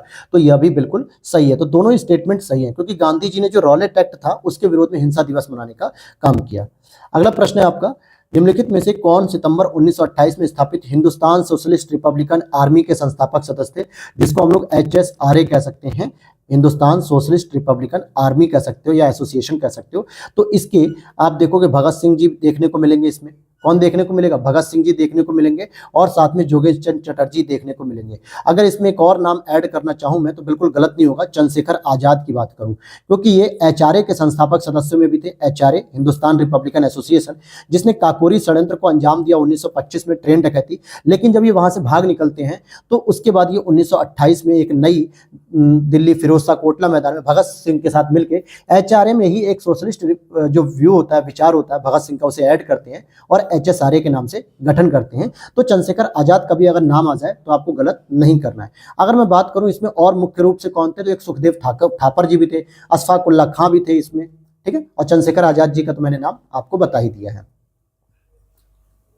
अगला प्रश्न अगर हम देखें फॉरवर्ड ब्लॉक के संबंध में, निम्नलिखित कथनों पर विचार कीजिए। इसकी स्थापना सुभाष चंद्र बोस द्वारा कांग्रेस के भीतर एक नई पार्टी के रूप में की गई थी क्या? तो बिल्कुल सही बात है। और इसके निर्माण में परिणाम स्वरूप सुभाष चंद्र बोस को 3 वर्ष के लिए कांग्रेस में कोई भी पद धारण करने से प्रतिबंधित कर दिया गया था। यह भी सही बात है क्योंकि फॉरवर्ड ब्लॉक की जो स्थापना हुई थी वो 1939 में इन्होंने त्रिपुरी अधिवेशन का जब अध्यक्षता पद छोड़ दिया था तब इन्होंने इसका गठन किया था फॉरवर्ड ब्लॉक का। तो ये दोनों स्टेटमेंट यहाँ पे सही है। हालांकि उन्हें पार्टी से निकाला नहीं गया था, बस ये कह दिया गया था कि आपको कोई भी कार्रवाई अब नहीं करने दी जाएगी, नहीं कोई आप पद धारण करोगे। अगला प्रश्न है आपका क्या प्रश्न आता है, निम्नलिखित कथनों में से कौन सा वर्ष 1937 के प्रांतीय चुनावों के संदर्भ में सही पूछा है। तो 1937 का जो प्रांतीय चुनाव हुआ था उसकी बात हो रही है। साइमन कमीशन के आदेशानुसार ब्रिटिश भारत में वर्ष 1937 में प्रांतीय चुनाव आयोजित किए गए थे, पहली चीज पूछी जा रही है। फिर यह चुनाव सीमित वयस्क मताधिकार पर आधारित था। कांग्रेस ने चुनावी घोषणा पत्र के माध्यम से भारत सरकार अधिनियम 1935 की पूर्ण स्वीकृति की पुष्टि की, या उपयुक्त में से सही। तो देखिए पहला भी गलत है कि साइमन कमीशन मतलब साइमन कमीशन के आदेशानुसार नहीं किया गया था, बल्कि इसको 1935 के अधिनियम के द्वारा किया गया था, लेकिन कांग्रेस ने इसको पूरी तरीके से स्वीकृति नहीं दी थी। तो इस आधार पर अगर आप सही कथन की बात करोगे तो यह जो चुनाव हुआ था वो सीमित वयस्क मताधिकार पर हुआ था, ये बिल्कुल सही स्टेटमेंट है। ठीक है, और जो चुनाव वाले जो 11 प्रांत थे, जिसमें मद्रास, संयुक्त प्रांत यानी यूपी, मध्य प्रांत, बिहार, उड़ीसा, असम, और जो नॉर्थ वेस्टर्न फ्रंट था, बंगाल, पंजाब, बॉम्बे, सिंध, ये सभी के सभी क्षेत्रों में चुनाव कराया गया था 1935 के अधिनियम के तहत। ठीक है, और 11 में से 8 प्रांतों में कांग्रेस ने अपने मंत्रिमंडल के साथ गठन किया सरकार का, और जिसमें 5 में उन्होंने पूर्ण बहुमत की प्राप्ति की थी। अगला प्रश्न है आपका 38 नंबर पे, इंडियन नेशनल लिबरल एसोसिएशन की स्थापना किसने की थी। ध्यान से समझना, तो ये सुरेंद्र नाथ बनर्जी हो जाएंगे, एसएन बनर्जी जी। ठीक है, इंडियन नेशनल लिबरल एसोसिएशन की बात की जा रही है, और इसका गठन 1919 में किया गया था। कब किया गया था? 1919 में किया गया था। अगले प्रश्न को देखते हैं, क्वेश्चन नंबर 39 की अगर हम बात करें तो यहां पर हम देख लेते हैं, निम्नलिखित में से किसने भारत महिला परिषद की स्थापना की थी। तो भाई रमाबाई रानाडे ने की थी। किसने की थी? रमाबाई रानाडे ने की थी, और इन्होंने 1904 में पहली जो है कि भारत महिला परिषद का गठन किया था। हालांकि सरला देवी चौधरानी की अगर हम बात करें, सरला देवी चौधरानी की, तो इन्होंने 1910 में भारत स्त्री महामंडल की पहली बैठक बुलाई थी। इसे किसी महिला द्वारा स्थापित पहला भारतीय महिला संगठन भी माना जाता है। ठीक है, अब आगे चलते हैं, अगले प्रश्न की ओर चलते हैं। क्वेश्चन नंबर 40, निम्नलिखित में से किसने मासिक पत्रिका वितल विध्वंसक, ध्यान देना, वितल विध्वंसक की शुरुआत की थी। तो 40 का हो जाएगा गोपाल बाबा वालंगर, वालंगर ये कह सकते हो, या जिन्हें गोपाल कृष्ण के नाम से भी जाना जाता है। तो ये होता है आपका वितल विध्वंसक, या इसको हम वाइटल विध्वंसक भी कह सकते हैं दूसरे नाम से, यानी ब्राह्मणवादी व्यवस्था को नष्ट करने वाला एक मासिक पत्रिका थी। तो ये किससे समय थी? ब्राह्मणवादी व्यवस्था को नष्ट करने के लिए। अगर अंबेडकर जी की बात करें तो इन्होंने भी एक मूक नायक पत्रिका का प्रकाशन किया था, जो कि 1920 में थी, और ये एक मासिक समाचार पत्र था। और साथ ही साथ दलित वर्गों के हित के लिए इन्होंने 1927 में बहिष्कृत भारत की भी शुरुआत की थी। किसकी शुरुआत की थी? बहिष्कृत भारत की। और वहीं पे ईवी रामास्वामी की बात करें, जो कि इजवा जनजाति से संबंधित थे केरल के, और इन्होंने एक स्वाभिमान आंदोलन यानी आत्मसम्मान आंदोलन की शुरुआत की थी 1920 के दशक में, जो कि ब्राह्मणों के विरुद्ध था। और बाल शास्त्री जंभेकर की बात करें तो ये बंबई में जो मराठी पत्रिका थी उसके जनक माने जाते हैं मराठी पत्रकारिता के, और इन्होंने 1832 में दर्पण नाम की एक मराठी पत्रिका शुरू की थी, या समाचार पत्र भी कह सकते हो। अगला प्रश्न है आपका, सर सैयद अहमद खां के संदर्भ में निम्नलिखित कथनों में से कौन सा सही है। तो इसमें देखोगे वह वर्ष 1878 में इंपीरियल लेजिस्लेटिव काउंसिल के सदस्य बने, और उनकी निष्ठा को देखते हुए अंग्रेजों ने उन्हें नाइटहुड की उपाधि से सम्मानित किया। फिर उन्होंने पर्दा, बहुविवाह और पीरी तथा मुरादी प्रथा का समर्थन किया था। तो ऐसा नहीं था, वो थोड़े प्रोग्रेसिव माइंड के थे, वो पर्दा प्रथा का, बहुविवाह का, पीरी प्रथा का, मुरादी का, इनका समर्थन नहीं किया था। लेकिन पहला स्टेटमेंट बिल्कुल सही है, तो ए ऑप्शन यहाँ पर सही हो जाएगा। अगले प्रश्न को देखते हैं, अगर हम क्वेश्चन नंबर 42 की बात करें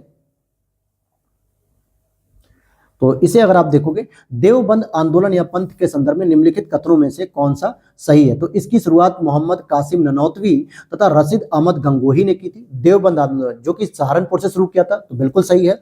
और देवबंद पंथ ने भारतीय राष्ट्रीय कांग्रेस के गठन का स्वागत भी किया था, बिल्कुल, क्योंकि ये भी जो है कि भारतीय परंपरा से संबंधित थे। तो सहारनपुर जिले में इसकी स्थापना आपको देखने को मिलती है 1866 में, और उसी समय आप देख सकते हो दारुल उलूम में देवबंद आंदोलन की शुरुआत की गई थी। तो ये पहला और दूसरा दोनों ही कथन आपका सही हो जाएगा। अगले प्रश्न को देखें, क्वेश्चन नंबर 43 की बात करते हैं। तो क्या कहता है, 1907 में स्थापित Indian society of oriental art द्वारा प्रदान की जाने वाली छात्रवृत्ति सर्वप्रथम किसे दी गई थी। तो नंदलाल बोस जी को दी गई थी। किसको दी गई थी? नंदलाल बोस जी को।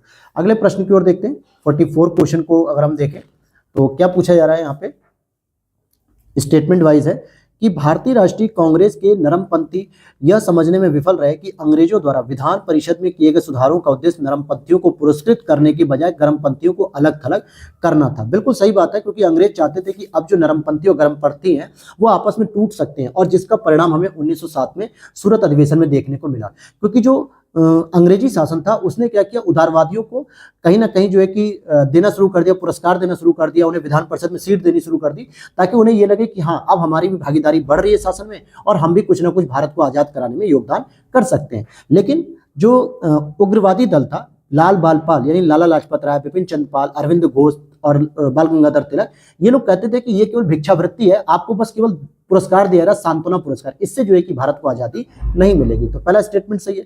दूसरा, चरमपंथी इस बात से अनभिज्ञ थे कि नरमपंथी आधिकारिक दमन के विरुद्ध उनकी रक्षा की प्राथमिक पंक्ति के रूप में भी कार्य कर सकते थे। बिल्कुल सही बात है। अगर नरमपंथी अगर विधान परिषद के अंदर पहुंच चुके हैं, कहीं ना कहीं वो सीट प्राप्त कर रहे हैं, तो गर्मपंथियों को ये समझना चाहिए था कि अगर वो कोई भी प्रकार की उग्रवादी गतिविधि करेंगे तो उसको रोकने के लिए उनके उदारवादी पहले खड़े रहेंगे कि नहीं, हम विधान परिषद में बिल पास नहीं होने देंगे कि भाई उग्रवादी गलत किए कि नहीं, तो उनकी सुरक्षा कर सकते थे। लेकिन ये चीज वो नहीं समझ पाए। तो दोनों ही बातें यहां पे सही है, लेकिन ये एक दूसरे की व्याख्या नहीं कर पा रहे हैं। तो अगले प्रश्न की ओर चलते हैं। क्वेश्चन नंबर हमारा 45 अगर हम देखें तो क्या कहता है 45 क्वेश्चन नंबर, जिसमें हम पढ़ेंगे कि उपर्युक्त कथनों में से कौन सा कथन सही नहीं है। तो देखिए, सत्येंद्र सिन्हा 1909 में वायसराय की कार्यकारिणी परिषद में नियुक्त होने वाले पहले भारतीय थे। बिल्कुल सही है। 1909 में मार्ले मिंटो सुधार के अधिनियम के अनुसार इंपीरियल लेजिस्लेटिव काउंसिल और प्रांतीय विधान परिषदों में निर्वाचित सदस्यों की संख्या में वृद्धि की गई, यह भी सही है।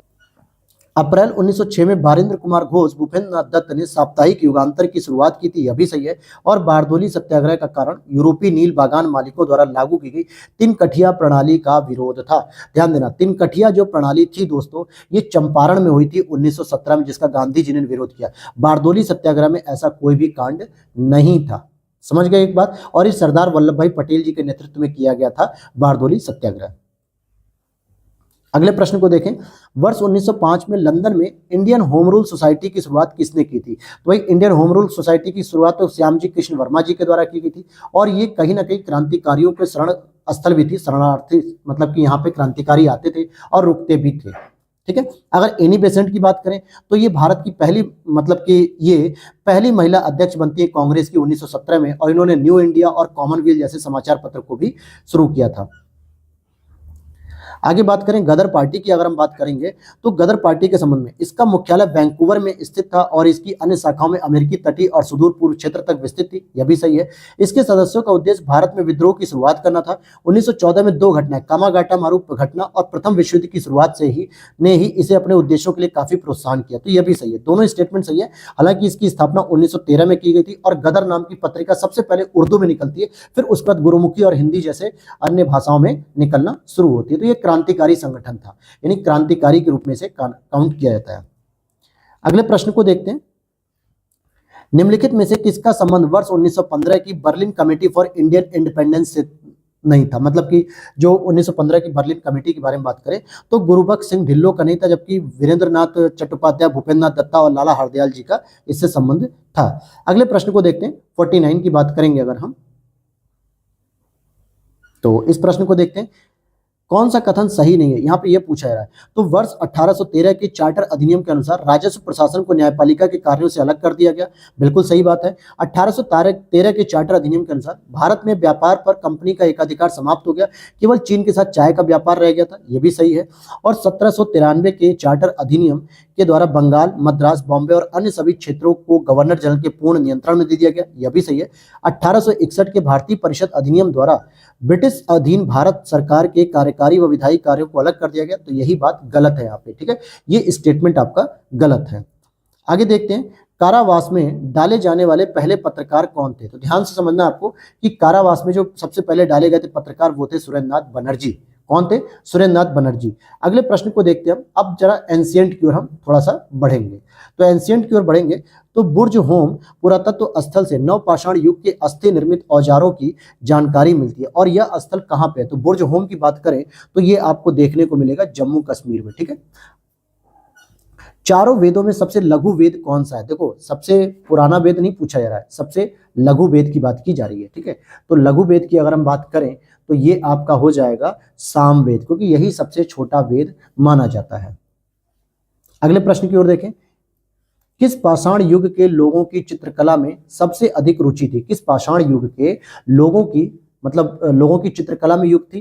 तो सबसे पहले अगर आपको प्रमाण देखने को मिलेगा तो कब मिलेगा? मध्य पाषाण युग के अंतर्गत देखेंगे, जैसे मध्य भारत में विंध्य पहाड़ियों में हो गया या शैल चित्रों में, तो इनकी जो है कि ज्यादा रुचि देखने को मिलती है। वहीं मध्य पाषाण के अंतर्गत आप शैल चित्र देखोगे मध्य प्रदेश के आदमगढ़ में, भीमबेटका में, उत्तर प्रदेश के प्रतापगढ़ मिर्जापुर में, तो भीमबेटका भी आपको इस समय देखने को मिलती है। अगला प्रश्न है, सिंधु घाटी सभ्यता के लोगों को निम्नलिखित में से किस पशु के विषय में जानकारी नहीं थी? तो भाई देखो, किसके बारे में नहीं थी उन्हें? बिल्ली के बारे में थी, ऊंट के बारे में थी, गधे के बारे में थी, लेकिन सिंह यानी कि शेर के बारे में नहीं थी। इवन कि मैं सिंह क्या कहूं, मैं ये भी कह सकता हूं कि घोड़े के उपयोग के बारे में भी इन्हें कोई जानकारी नहीं थी। अगला प्रश्न है आपका, अब यहां पे देखिए सीधे सीधे वन लाइनर टाइप के प्रश्न आ रहे हैं, क्योंकि एंशिएंट में इसी तरीके के प्रश्न पूछेगा वो। सिंधु घाटी सभ्यता के विस्तार के संबंध में निम्नलिखित में से कौन सा युग्म सही सुमेलित नहीं है?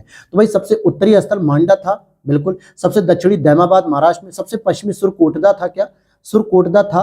तो ये देखना है। और सबसे पूर्वी स्थल ये आप देखोगे आलमगीरपुर। तो देखो सुरकोटदा नहीं था, बल्कि सुतकांगेडोर था, सुतकांगेडोर था, ठीक है। तो सी वाला ऑप्शन गलत हो जाएगा।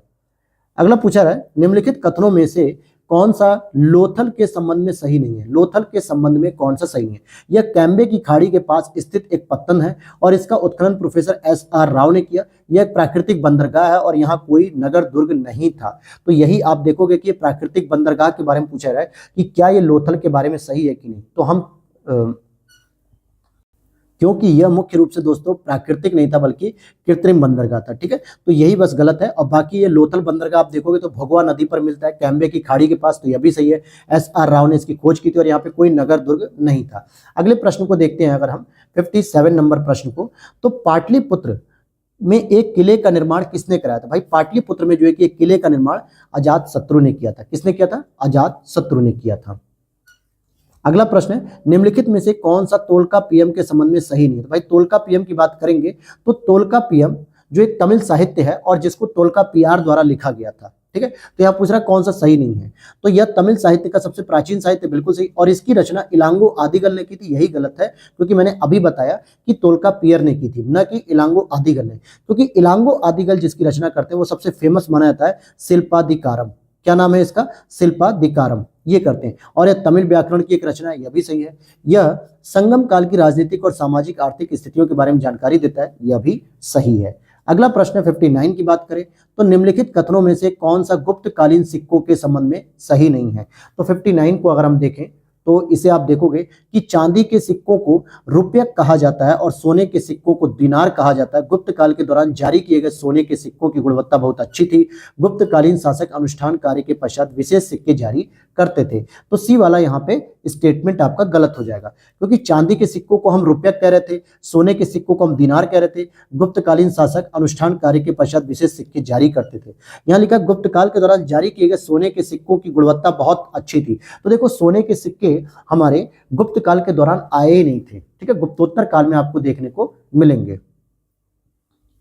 अगला प्रश्न यहाँ पे पूछा जा रहा है, गुप्तकालीन प्रशासन में महादंड नायक किसे कहा जाता है? गुप्तकालीन प्रशासन में महादंड नायक किसे कहा जाता है? तो भाई महादंड नायक की बात करेंगे तो चीफ जस्टिस के रूप में इसे माना जाता था, ठीक है, चीफ जस्टिस के रूप में। और अगले प्रश्न को देखते हैं। आज हो सकता है इसको हम पूरे नहीं करेंगे, क्योंकि पूरा करने में इसमें काफी टाइम लगेगा अभी जो है कि, हालांकि मैं बता बहुत अच्छे से रहा हूं ताकि आपको चीजें तैयार रहें। तो जरूरत पड़ने पर हम इसकी एक सेकंड क्लास भी आपको देखने को मिल जाएगी अर्ली मॉर्निंग या फिर 11-12 बजे के आसपास।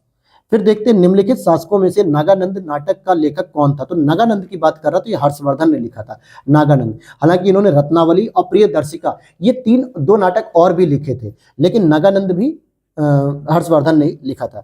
निम्नलिखित में से कथनों में से कौन सा अमोघ वर्ष प्रथम के बारे में सही नहीं है? तो अमोघ वर्ष के बारे में अगर हम बात करें तो ये किससे संबंधित है दोस्तों? तो यहाँ पे पूछा जा रहा है कौन सा सही नहीं, तो आप देखोगे इसे कि वह राष्ट्रकूट राजवंश से संबंधित था, बिल्कुल सही है। वह शैव मत का अनुयायी था क्या? ये पूछा जा रहा है यहाँ पे। तो मैं कहूंगा कि वो शैव मत के अनुयायी नहीं थे, बल्कि वो जैन धर्म के अनुयायी थे। किसके थे? जैन धर्म के। तो दूसरा स्टेटमेंट आपका गलत होगा। उसकी प्रसिद्ध कृति कन्नड़ भाषा में एक रचित है, कवि राजमार्ग, ये बिल्कुल सही है। और उन्होंने मालखेड़ नगर में राष्ट्रकूट राजधानी का निर्माण करवाया था, यह भी सही है। तो 62 का आपका बी हो जाएगा कि शैव मत नहीं, बल्कि वो जैन धर्म से संबंधित थे। तंजौर में बृहदेश्वर मंदिर का निर्माण किसने कराया था? तंजौर में पूछा जा रहा है आपका, एक मिनट होल्ड करिएगा, ये पेन यहाँ पे बंद हो गई थी और अब चालू होगी। तो तंजौर में बृहदेश्वर मंदिर की बात करेंगे तो चोल वंश से संबंधित है दोस्तों। तो ये कौन होंगे? राजा राजा प्रथम या राज राज प्रथम भी हम इसे कह सकते हैं। ठीक है, अगला प्रश्न है आपका, ऋग्वैदिक आर्य किसके द्वारा शासित थे? मतलब जो ऋग्वैदिक आर्य थे वो किस प्रकार की व्यवस्था में रहते थे, तो उसके बारे में अगर पूछा जा रहा है तो आपको बताना है कि ये वृत्त जनों द्वारा शासित होते थे। क्योंकि यहाँ पे आपने सुना होगा कि जो सभा होती थी, विदत होती थी और समिति होती थी, इनके द्वारा जो है कि उनके ऊपर शासन किया जाता था। अगला प्रश्न अगर हम देखें, अगला प्रश्न है, निम्नलिखित कथनों में से कौन सा लौह युग के चित्रित भूरे मृत भांड संस्कृति के संबंध में सही नहीं है? तो यहां पर पूछा जा रहा है, तो इसमें आपको बताना है इस काल के लोग मिट्टी से बने कटोरे और चित्रित भूरे मिट्टी के बर्तनों का प्रयोग करते थे, यह भी सही है।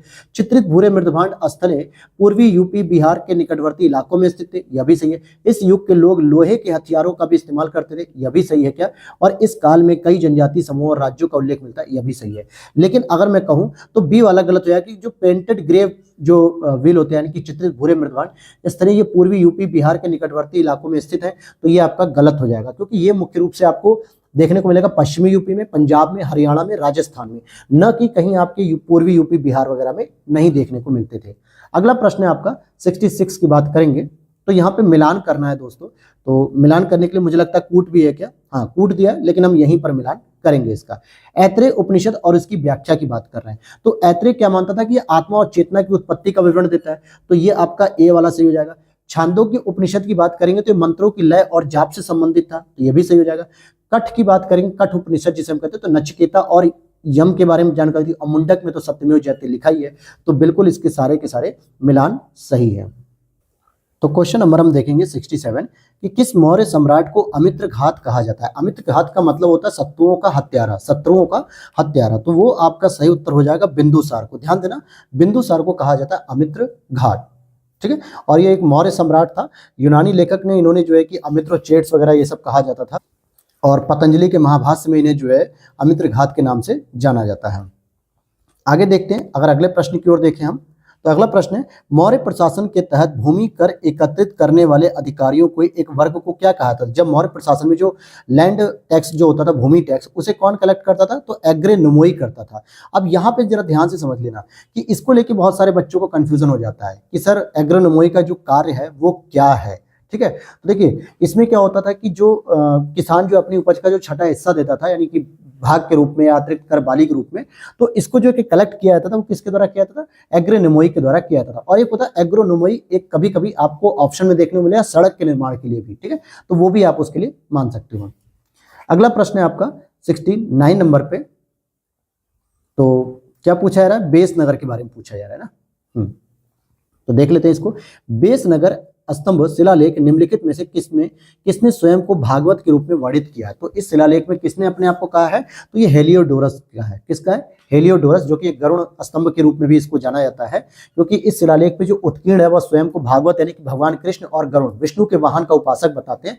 तो हेलियोडोरस के द्वारा ये बेस नगर है, और ये कहाँ पे? एमपी के विदिशा में स्थित है। कहाँ पर है दोस्तों? एमपी के विदिशा में। अगला प्रश्न आप देखेंगे 70 नंबर पे, निम्नलिखित कथनों में से कौन सा इंडो ग्रीक शासक मेनेंडर का सही नहीं, मतलब मेनेंडर का जो संबंध है, जिसको हम मिलिंडा भी कह सकते हैं, मेनेंडर भी कहते हैं, तो इसमें आप देखोगे कि उसकी राजधानी साकल थी, सही है। बौद्ध ग्रंथ मिलिंद, पन्नो मिलिंद और नागसेन के बीच एक दार्शनिक वाद विवाद है, यह भी सही है। तो इसी का दूसरा नाम था मिलिंद, तो पहला और दूसरा दोनों ही सही है स्टेटमेंट।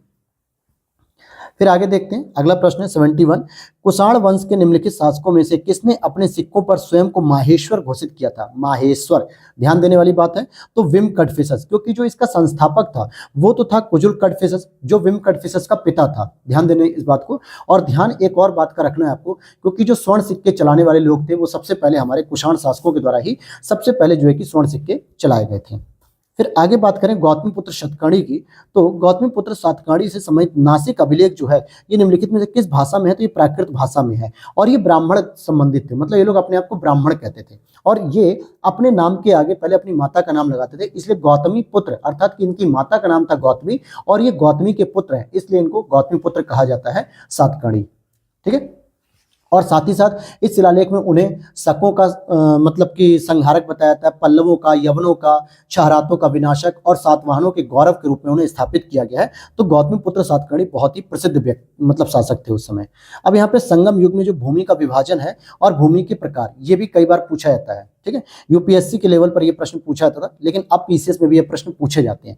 जैसे अगर मैं बात करूं कुरंजी की, तो कुरंजी आपका मिलेगा पहाड़ी भूमि के तौर पे। कहां पे मिलेगा? पहाड़ी भूमि के तौर पे, जहां पे प्रेमी जो है कि जोड़े अपना घूम रहे हैं। और मुल्लाई की बात करें, मुल्लाई की, तो ये आपको मिल जाएगा किस एरिया में? तो अच्छा, पालय की बात कर लेते हैं पहले। तो जो पालय है ये आपको मरुस्थल मिलेगा और तटी की अगर हम बात करेंगे तो ये आपको मिलेगी नेथल। ठीक है, नेथल हो जाएगी तटी, तो इट मीन्स की चारागाह जो हो गई वो मुल्लाई हो गई। फिर आगे आते पांड्य साम्राज्य का प्रतीक चिन्ह क्या है भाई? पांड्य साम्राज्य का प्रतीक चिन्ह क्या था? तो जो पांड्य साम्राज्य आपने पढ़ा होगा दक्षिण भारत में, चोल, चेर, पांड्य ये सब, तो इसमें आप देखोगे जो पांड्य साम्राज्य का मछली जो है कि इसकी प्रतीक चिन्ह हुआ करती थी। चोलों की बात करेंगे तो चोलों का जो प्रतीक चिन्ह होती थी वो क्या होता था? बाघ होता था, ये चोलों का था। ठीक है, और अगर एक इनके समकालीन चेर की बात करेंगे तो ये धनुष हो जाएगा।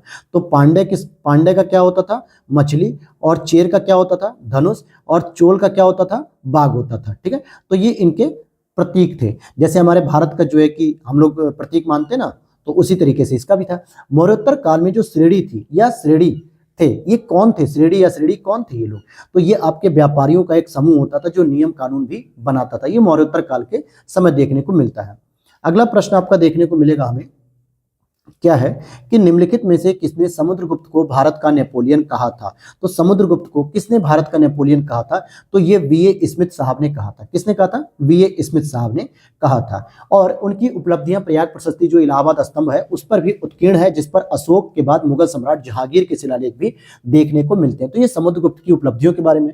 अगला है कौन सी पुस्तक वराहमिहिर द्वारा लिखी गई? तो वराहमिहिर ने कौन सी पुस्तक लिखी है? तो अगर मैं इसकी बात करूं तो पंच सिद्धांतिका इन्होंने पुस्तक लिखी है।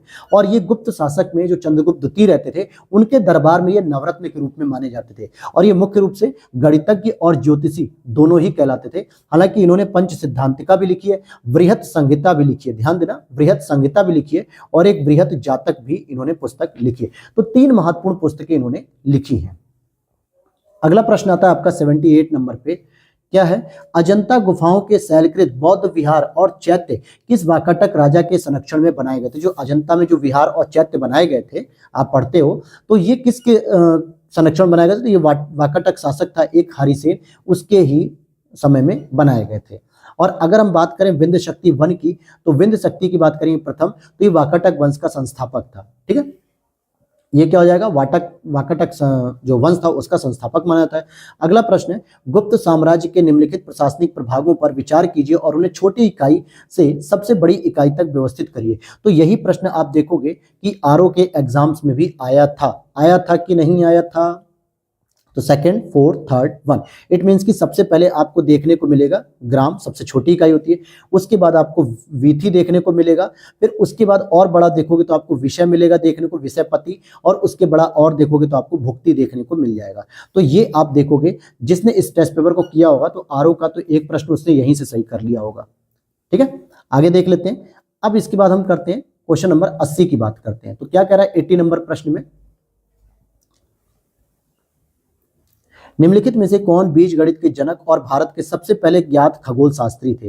तो खगोल शास्त्री सबसे पहले जो है कि आर्यभट्ट को माना जाता है, आर्यभट्ट को। और इन्होंने एक सिद्धांत लिखा था जिसको हम लोग आर्यभट्टीय और आर्यभट्ट सिद्धांत कहा जाता है। ठीक है, और सूर्य सिद्धांत भी इन्होंने लिखे। 3 महत्वपूर्ण इन्होंने पुस्तकें भी लिखी, हालांकि पुस्तकें और भी हैं लेकिन ये 3 हैं। और अगर हम बात करें तो शून्य का आविष्कार भी इन्होंने किया और दशमलव प्रणाली का उपयोग भी इन्होंने सिखाया कि कैसे आप दशमलव प्रणाली का उपयोग कर सकते हो। तो आर्यभट्ट के बारे में 4-5 इंपॉर्टेंट फैक्ट बताया मैंने। फिर अगला प्रश्न है यहाँ पे, निम्नलिखित में से कौन सा 16 महाजनपदों में से एक नहीं है? देखो, गांधार, पांचाल, कंबोज, कौशाम्बी। तो आपने किसका नाम नहीं सुना होगा? कौशाम्बी का नाम नहीं सुना होगा। तो आप कहोगे सर ये तो गलत हो गया, बिल्कुल नहीं गलत होगा। आइए हम बताते हैं, एक तरफ से देखोगे तो कौशाम्बी असल में वत्स की राजधानी थी, ठीक है। वत्स जो है कि यहाँ पे कहलाता था महाजनपद, न कि कौशाम्बी। तो कौशाम्बी तो इसकी राजधानी थी ना। फिर आगे बात करेंगे क्वेश्चन नंबर 82 पर कि महाजनपदों में जो अधिकारी होते थे उनके क्या कार्य हुआ करते थे, ये आपको बताना है। जैसे व्यवहारिक की बात करेंगे तो ये न्याय करने से संबंधित थे, ठीक है। और सार्थवाह भी कहते हैं, सर्वार्थक भी कहते हैं, तो सामान्य मामले सामान्यतः सुनते थे। गणक की बात करेंगे अगर, तो ये आपके गणक जो होंगे ये मुख्य लेखाकार हो जाएंगे। और भागदूह की बात करेंगे तो भाग का संग्रह करते थे। फिर अगले प्रश्न की ओर देखें, तेलुगु कृति अमुक्त माल्यदा ये किसकी है, तो दोस्तों ये कृष्णदेव राय की है। किसकी है? कृष्णदेव राय की है, जो कि विजयनगर राजवंश के सबसे इंपॉर्टेंट एक शासक के रूप में ये रह चुके हैं। अगला प्रश्न है, तांडव नृत्य मुद्रा में नटराज की मूर्ति निम्नलिखित में से किस साम्राज्य से संबंधित है, और ये हो जाएगा चोल। और आपको मैं बता दूं कि G20 में जो भारत मंडपम का जो उद्घाटन किया गया प्रगति मैदान नई दिल्ली में, वहां पर सबसे बड़ी, भारत की अब तक की सबसे बड़ी ये तांडव नृत्य मूर्ति जो है नटराज की लगाई गई है, जो कि चोल मूर्ति कला का एक प्रमाण है। अगला प्रश्न है, निम्नलिखित में से कौन बाणभट्ट द्वारा लिखा गया, तो बाणभट्ट द्वारा हर्षचरित लिखा गया है, और ये हर्षवर्धन के दरबारी कवि के रूप में जाने जाते हैं। अगर हम और रचनाओं की अगर हम बात करें तो आप यहां पर देखोगे कि दूसरी पार्वती परिणय, ये दो रचनाएं जो है कि बाणभट्ट के द्वारा लिखी गई, जो हर्षवर्धन के दरबारी कवि थे। मयूर शतक की बात करें, कई बार पूछा जाता है, तो ये मयूर के द्वारा ही लिखी गई है। और अगर हम वाक्य पदी की बात करेंगे तो वाक्य पदी ये आपके वैयाकरण भर्तृहरि के द्वारा लिखी गई है। कुतुबुद्दीन ऐबक, अब यहां से मिडवल हिस्ट्री आपकी शुरू हो रही है थोड़ी सी, तो इसकी जानकारी ले लेते हैं कि कुतुबुद्दीन ऐबक के संबंध में निम्नलिखित कथनों में से कौन सा सही नहीं है। तो अजमेर में कुव्वत उल इस्लाम मस्जिद के निर्माण का श्रेय उन्हें दिया जाता है, तो हम कहेंगे कि गलत। ध्यान देना, अजमेर में कुव्वत उल इस्लाम मस्जिद ये इन्होंने दिल्ली में बनाई थी दोस्तों, न कि अजमेर में बनाई थी। तो यही बस गलती यहाँ पर हो जाती, बल्कि अजमेर में उन्होंने एक 2.5 दिन का झोपड़ा बनाया था, जो कि मस्जिद के रूप में जानी जाती है। उन्होंने कुतुब मीनार का निर्माण कार्य प्रारंभ कराया, बिल्कुल सही है। उन्हें लाख बख्श कहा जाता है, यह भी सही है।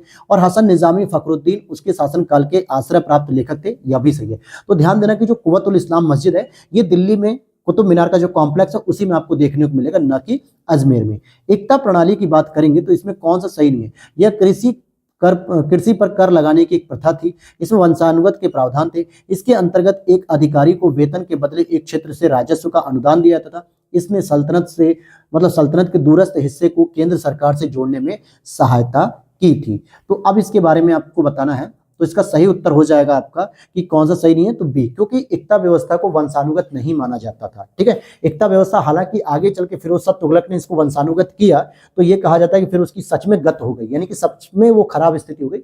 हालांकि इसको मोहम्मद गौरी ने इनिशिएट किया था, लेकिन भारत में इल्तुतमिश ने इसकी शुरुआत की थी। लेकिन वास्तविक रूप में अगर हम बात करें तो मोहम्मद गौरी ने इसको शुरू किया था। सैयद वंश के संस्थापक कौन थे, तो खिज्र खां थे। और ये चारों ही जो है कि क्रम से पूछे गए थे आरओ के पेपर में। तो आप देखो कि दृष्टि से जो है कि आरओ के पेपर में कितने सारे क्वेश्चन आपसे पूछ लिए गए, ठीक है। तो आगे चलते हैं हम यहाँ पर 89 प्रश्न। हालांकि ये सारे के सारे हमारे शॉर्ट नोट्स में भी ये सारे प्रश्न थे जहां से ये प्रश्नों को पूछा गया था बार बार। बाबर के संदर्भ में निम्नलिखित कथनों पर विचार कीजिए। वह नक्शबंदिया सूफी ख्वाजा उबैदुल्ला अहरार का अनुयायी था। चंदेरी का युद्ध 1527 में बाबर और मालवा के राजपूत शासक मेदिनी राय के बीच लड़ा गया था। तो हम कहेंगे दोनों ही बातें सही हैं, क्योंकि चंदेरी का युद्ध उसने 1527 में लड़ा था। सॉरी 1527 नहीं था दोस्तों, ये 1528 हो जाएगा, ठीक है। क्योंकि 1527 में तो वो लड़ता है आपका खानवा का युद्ध, और 1526 में पानीपत का, और 1528 में चंदेरी, और 1529 में घाघरा का युद्ध लड़ता है। तो यहाँ पे मिसप्रिंट है, क्योंकि अंग्रेजी में आप देखोगे कहीं भी ईयर को नहीं मेंशन किया गया है। तो इस आधार पर दोनों ही बातें यहाँ पर सही हो जाएंगी। अगला प्रश्न आता है आपका 90 नंबर का। प्रश्न की बात करें तो 90 नंबर को जरा देख लेते हैं क्या कहा जा रहा है। हम लोग इसे पूरा एक ही क्लास में कर लेंगे, थोड़ा सा और क्लास बनेगी। निम्नलिखित में से कौन सा कथन सही नहीं है। हुमायूं ने लाहौर में जमाली मस्जिद एवं ईसा खां मस्जिद का निर्माण कराया था, तो यही बात गलत हो जाएगी। शेरशाह सूरी ने रोहतास किला बनवाया, जो पाकिस्तान में स्थित यूनेस्को विश्व धरोहर स्थल है। और शेरशाह सूरी के समय मौजा प्रशासन का निम्नतम स्तर था। और हुमायूं का मकबरा 1570 में बनाया गया, और 1993 में यूनेस्को द्वारा इसे विश्व धरोहर का मान्यता दी गई। हालांकि हुमायूं का मकबरा ये आपके न्यू दिल्ली में भी है, बहुत अच्छा मकबरा है दोस्तों, मैं खुद वहां पे विजिट किया हूँ, घूमा भी हूँ। अब यहाँ पे बात आ रही है कि क्या हुमायूं ने लाहौर में जमाली मस्जिद और ईसा खां मस्जिद का निर्माण नहीं किया था? तो मैं कहूंगा कि बिल्कुल किया था, लेकिन ये लाहौर में नहीं था, ये दिल्ली में किया गया था। ठीक है, जमाली मस्जिद और ईसा खां दोनों ही दिल्ली में थे, और इसने एक नया नगर भी बसाया था, दीन पनाह नगर, जहां पे उनकी सीढ़ियों से लड़खड़ाता है, गिर जाता है और मर जाता है। तो ये लाहौर नहीं बल्कि दिल्ली में, इसलिए पहला स्टेटमेंट सही नहीं है। अगला प्रश्न आता है, अकबर के संदर्भ में निम्नलिखित में से कथनों पर विचार कीजिए। थॉमस रो उनके दरबार में आने वाले प्रमुख जो पहले अंग्रेज थे, क्या थॉमस रो की बात करें, ठीक है, और उनका अंतिम अभियान 1601 का गोलकुंडा के विरुद्ध था। तो दोनों ही स्टेटमेंट आपके अकबर के लिए गलत हैं, इसलिए ना तो एक सही होगा ना तो दो। क्योंकि अगर मैं बात करूं, अकबर के दरबार में सबसे पहले आता है दोस्तों रॉल्फ फिंच, और थॉमस रो तो दोस्तों ये आता है जहांगीर के दरबार में। ठीक है, तो थॉमस रो किसके दरबार में आता है? ये जहांगीर के दरबार में भेजा गया था, न कि बाबर के मतलब सॉरी अकबर के दरबार में, उसके दरबार में ही नहीं आता है। और अगर मैं बात करूं अकबर का जो अंतिम अभियान था वो तो 1601 ठीक है, लेकिन वो गोलकुंडा का नहीं था, वो बल्कि खानदेश का था, जिसे हम असीरगढ़ भी कहते हैं। कौन सा कहते हैं? असीरगढ़, यानी खानदेश का। और 1605 में जो है कि बाबर की मृत्यु हो जाती है। अगला प्रश्न पूछा जा रहा है यहाँ पे, सूची का मिलान करना है। मुझे लगता है सूची सेकंड भी अगर इसमें होगी, जरूर बिल्कुल मिलान करना पड़ेगा हमें। तो जरा देखते हैं यहाँ पे कि वाकिया नवीस है, दरोगा है, मौसिफ है। तो इसको छोटा सा हम कर लेते हैं, थोड़ा ऐसे ऐसे करके अगर आप कोशिश करिएगा देखने की कि कौन किससे मिलान हो सकता है। वाकिया नवीस की अगर मैं बात करूं तो ये समाचार पत्र का या समाचार विवरण करने वाला व्यक्ति था। दरोगा ए डाक की बात करेंगे तो डाक का मतलब ही हो गया कि संचार माध्यम का कार्य करता था ये, क्योंकि डाक व्यवस्था संचार को करती है। मुकद्दम की बात करेंगे अगर हम, तो अगर आप देखोगे ये ग्राम का मुखिया होता था मुकद्दम। ठीक है, और मुत्सद्दी की बात करेंगे तो बंदरगाह के गवर्नर के रूप में जाने जाते थे।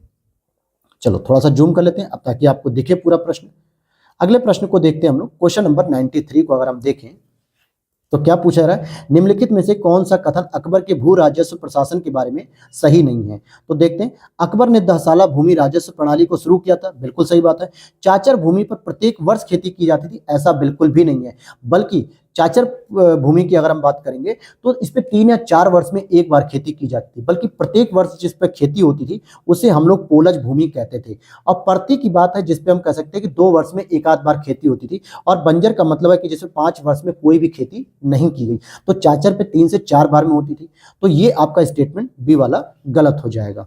ठीक है, और ये 10 साला पद्धति मतलब जिसमें 10 साल का जो प्रोडक्शन हुआ है उसके आधार पे हम औसतन जो है कि टैक्स लगाते थे। अकबर ने किसानों के प्रति उदार दृष्टिकोण रखा, यह भी सही। बटाई या गल्ला बख्शी भू राजस्व के मूल्यांकन प्रणालियों में से एक थी, यह भी सही है। तो बी स्टेटमेंट यहाँ पे सही होगा, ये गलत लिखा हुआ है। अगला प्रश्न है 94 की अगर हम बात करें तो इसका मिलान करने के लिए पूछा जा रहा है। मिलान तो ऑलरेडी ये पूछ रहा है कौन सा सही सुमेलित नहीं है। तो देखिए गोविंद देव का जो मंदिर है दोस्तों, ये आपका नासिक में है कि नहीं है? तो हम कहेंगे नहीं, बल्कि ये आपको मिलेगा गोविंद देव का मंदिर आपके यूपी में। और यूपी में कहाँ मिलेगा? वृंदावन में। जो मैंने आर्ट एंड कल्चर वाला पॉइंट पढ़ा रखा था, तो वहां पर मैंने यूपी स्पेशल जब पढ़ाया था आपको आरओ एग्जाम के लिए, तो उसमें मैंने बताया भी था। हालांकि यूपी स्पेशल के आज हम लोगों ने हैंड रिटन शॉर्ट नोट्स को जो है कि लॉन्च कर दिया है, आप वहां से ले सकते हो हमारे व्हाट्सएप नंबर से, जो कि वीडियो के नीचे रहते हैं। और वहां पर हर प्रकार के आपको घटना चक्र पूर्वालोकन के शॉर्ट नोट्स मिल जाते हैं, जहां से आप देखोगे आरओ के एग्जाम्स में बहुत सारे प्रश्न पूछे गए। बीबी का मकबरा जो औरंगजेब ने बनवाया था औरंगाबाद में, एतमाउद्दौला का मकबरा आगरा में बना था, पंचमहल जो कि अकबर ने बनवाया था अपनी बेगम जोधाबाई के लिए फतेहपुर सीकरी में। तो फर्स्ट स्टेटमेंट आपका गलत हो जाएगा। अगला है, निम्नलिखित में से किसने बाबरनामा का फारसी में अनुवाद किया था? तो भाई बाबरनामा की बात की जा रही है, जो कि तुजुक ए बाबरी के नाम से जानी जाती है, तो अब्दुल रहीम ए खान खाना ने किया था। फैजी अबुल फजल के ये भाई थे, और ये लीलावती का फारसी अनुवाद करते हैं दोनों लोग मिलकर। ठीक है, लीलावती का। ठीक है, अबुल फजल ने आईने अकबरी और अकबरनामा भी लिखी थी, जबकि अब्दुल रहीम खान खाना एक जो कि महान कवि थे, इन्होंने बाबरनामा का फारसी में अनुवाद किया। अगला प्रश्न है यहाँ पे 96 की बात करेंगे, इस प्रश्न पे आते हैं हम लोग।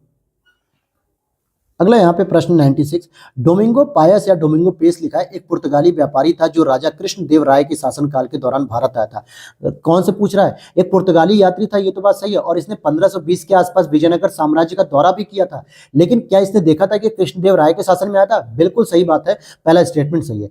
फ्रेंकोइस बर्नियर, तो हम लोग बर्नियर का ही नाम बस सुनते हैं कि मुगल शहरों को इसने कैपटाउन के रूप में वर्णित किया था। क्या यह भी बात सही है या नहीं? तो हम देखेंगे कि दोनों ही स्टेटमेंट आपके सही हैं, इसलिए सी ऑप्शन इस करेक्ट हो। कौन सा सही हो जाएगा? C option. अगला प्रश्न है, सूफीवाद में सुहर का अर्थ क्या होता है? जो सूफीवाद में सुहर का अर्थ होता है कि सहिष्णुता का पालन करना, टॉलरेंस का पालन करना, यानी दूसरों के प्रति भी जो है कि अपना सम्मान रखना और साथ ही साथ दूसरों की बातों को भी सुनना। अच्छा, मोक्ष प्राप्ति के लिए जो समर्पण किया जाता है उसे कहा जाता है दोस्तों रिजा। क्या कहते हैं? रिजा। अगला प्रश्न है, मराठा शासन की बात करेंगे तो मराठा स्थानीय और प्रांतीय प्रशासन के संदर्भ में आरोही क्रम में कौन सा निम्नलिखित में से सही है? तो आप यहां पर देखोगे 98 का प्रश्न को, तो मौजा, परगना, तरफगढ़, मतलब तरफड़ प्रांत और प्रांत, तो ये आपका मराठा स्थानीय सेना के हिसाब से मतलब जो प्रशासन चलाते थे वो इस तरीके से चलाते थे। अगर मैं बात करूं इनको दूसरी भाषा में, तो मौजा का मतलब होता था गांव, परगना का मतलब होता था उप जिला यानी कि सब डिस्ट्रिक्ट, और तरफ का मतलब होता था जिला, और प्रांत का मतलब तो प्रांत यानी स्टेट होता ही था। फिर मोदी लिपि, ये मोदी जी की लिपि नहीं है बल्कि ये मोदी लिपि का उपयोग निम्नलिखित के दस्तावेजों में किया गया था, तो मराठा साम्राज्य में किया जाता था मोदी लिपि का प्रयोग। नेक्स्ट है, निम्नलिखित में से कौन सा विद्वान या कौन सा विद्वान दर्शन सुमेलित नहीं है? तो ये कई बार प्रश्न पूछा जाता है, हालांकि यूपीपीसीएस ने हर बार रिपीट करता है इस प्रश्न को। तो शंकराचार्य अद्वैत से संबंधित है, रामानुजाचार्य विशिष्ट अद्वैतवाद से संबंधित है, और निम्बार्क की बात करेंगे तो द्वैताद्वैत है, और वल्लभाचार्य की बात करेंगे तो ये द्वैत से संबंधित नहीं है दोस्तों, बल्कि वल्लभाचार्य आपको देखने को मिल जाएंगे शुद्ध अद्वैतवाद, यानी कि जिसे हम शुद्धाद्वैत कह सकते हैं या शुद्ध अद्वैतवाद का प्रतिपादन इन्होंने किया है। ठीक है, तो डी ऑप्शन यहाँ पे गलत हो जाए। अगला प्रश्न है आपका 101 नंबर पे, निम्नलिखित में से कौन सा कथन सही है? प्रथम आंग्ल मैसूर युद्ध अंग्रेजों की हार के साथ समाप्त हो गया था क्या? ये पूछा जा रहा है, तो आपको बताना है कि कौन सा कथन यहाँ पर सही है। तो यहां देखोगे कि ये अंग्रेजों के साथ जो युद्ध हो रहा था, पहला आंग्ल मैसूर युद्ध, ये समाप्त नहीं होता है, बल्कि मद्रास की संधि के बाद जो है कि कुछ समय के लिए टाल दिया जाता है। फिर आगे देखते हैं, द्वितीय आंग्ल मैसूर युद्ध में सर आयरकूट के नेतृत्व में अंग्रेजों ने हैदर अली को पराजित किया था क्या? तो हम ये भी कह सकते हैं। और तीसरे आंग्ल मैसूर युद्ध में लॉर्ड मिंटो के नेतृत्व में अंग्रेजों ने टीपू सुल्तान को पराजित किया।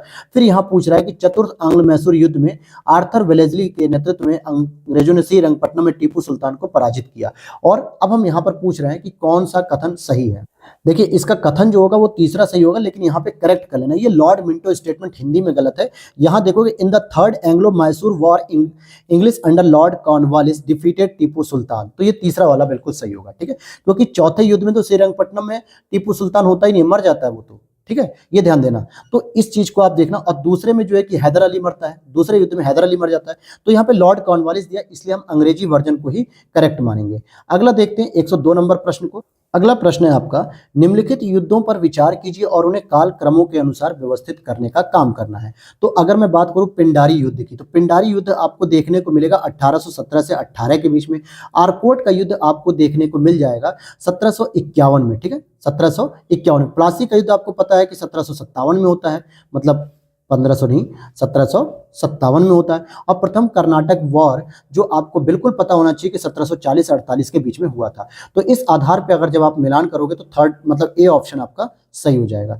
अगला प्रश्न, सिख आंदोलन के संदर्भ में निम्नलिखित कथनों में से कौन सा कथन सत्य माना जाएगा? तो इसमें हम देखें, गुरु नानक ने चक रामदास की आधारशिला रखी और जिसे अब अमृतसर कहा जाता है, तो ये स्टेटमेंट सही है क्या? तो मैं कहूंगा नहीं, ये स्टेटमेंट गलत है। तो सही क्या है? तो गुरु हरगोविंद ने सच्चा पातशाह की उपाधि धारण की थी, और यही स्टेटमेंट बिल्कुल पूरी तरीके से सही है। अगले प्रश्न को अगर हम देखें, क्वेश्चन नंबर 104 की मैं बात करूंगा, तो यहां पर आप देखोगे कि शिवाजी के शासनकाल में सर ए नौबत क्या था? तो ये सैन्य कमांडर को कहा जाता था। ठीक है, और प्रधानमंत्री किसे कहा जाता था? तो पेशवा को कहा जाता था। बहुत ही महत्वपूर्ण पद हुआ करता था राजा के बाद, यही पद एक सबसे इंपॉर्टेंट माना जाता है। और अमात्य की बात करेंगे तो ये महालेखाकार होता था।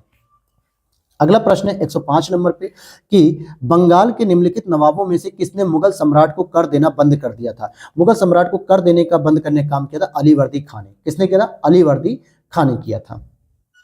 अगला प्रश्न है, निम्नलिखित में से कौन सा उत्तराधिकारी राज्य नहीं है जो उत्तरकालीन मुगल शासकों के दौरान अस्तित्व में आया था?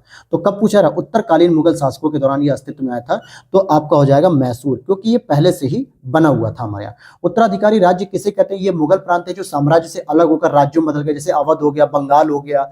ठीक है, ये सब हो गए। और स्वतंत्र राज्य की बात करेंगे जो मतलब मुख्य रूप से प्रांतों पर मुगल नियंत्रण की अस्थिरता का अस्तित्व में है, जैसे मैसूर, राजपूत राज्य, ये सारे के सारे माने जाते हैं। 107 में देखें तो अहमदनगर सल्तनत की स्थापना किसके द्वारा की गई थी? तो ये की गई थी मलिक अहमद शाह बहारी के द्वारा। मलिक अहमद शाह बहारी के द्वारा की गई थी।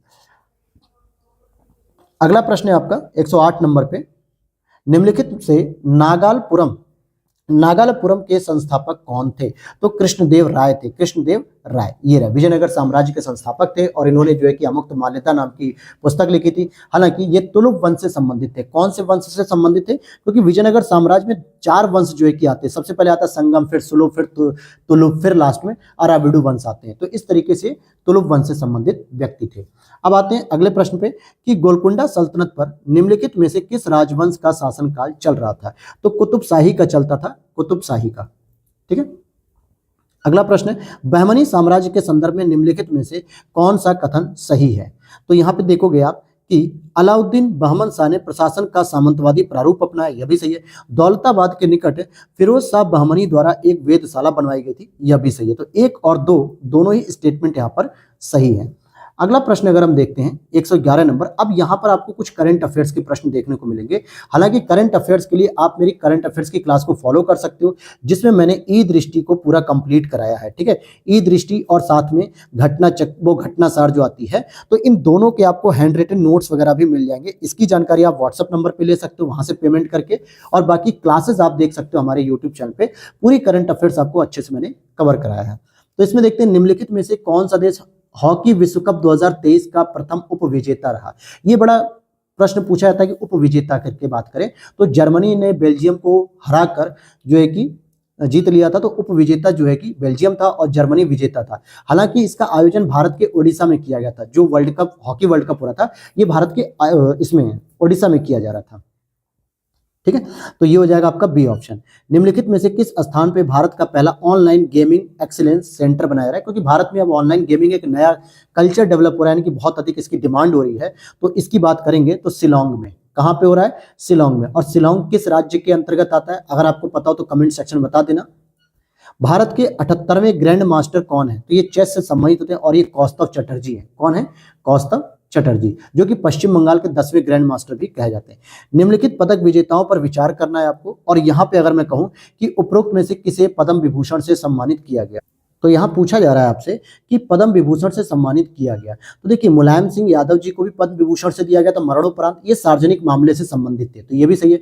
और श्रीनिवास वर्धन जी को भी पद्म विभूषण से दिया गया था। ये 2023 की बात कर रहा हूँ, लेकिन 2024 के जो आंकड़े हैं वो भी मैंने आपको करंट अफेयर्स में लिखवाया है। वो सारी चीज आप पढ़ सकते हो वहां से। ठीक है, तो कभी कभी क्या करता है एग्जामिनर, पुराना पूछ लेता है। और ये संयुक्त राज्य अमेरिका यानी यूएसए से संबंधित है। और वहीं श्री जाकिर हुसैन जी की बात करेंगे तो ये कला से संबंधित है, महाराष्ट्र के। तो इन तीनों को ही दिया गया पद्म विभूषण, तो ये बात सही हो जाएगी।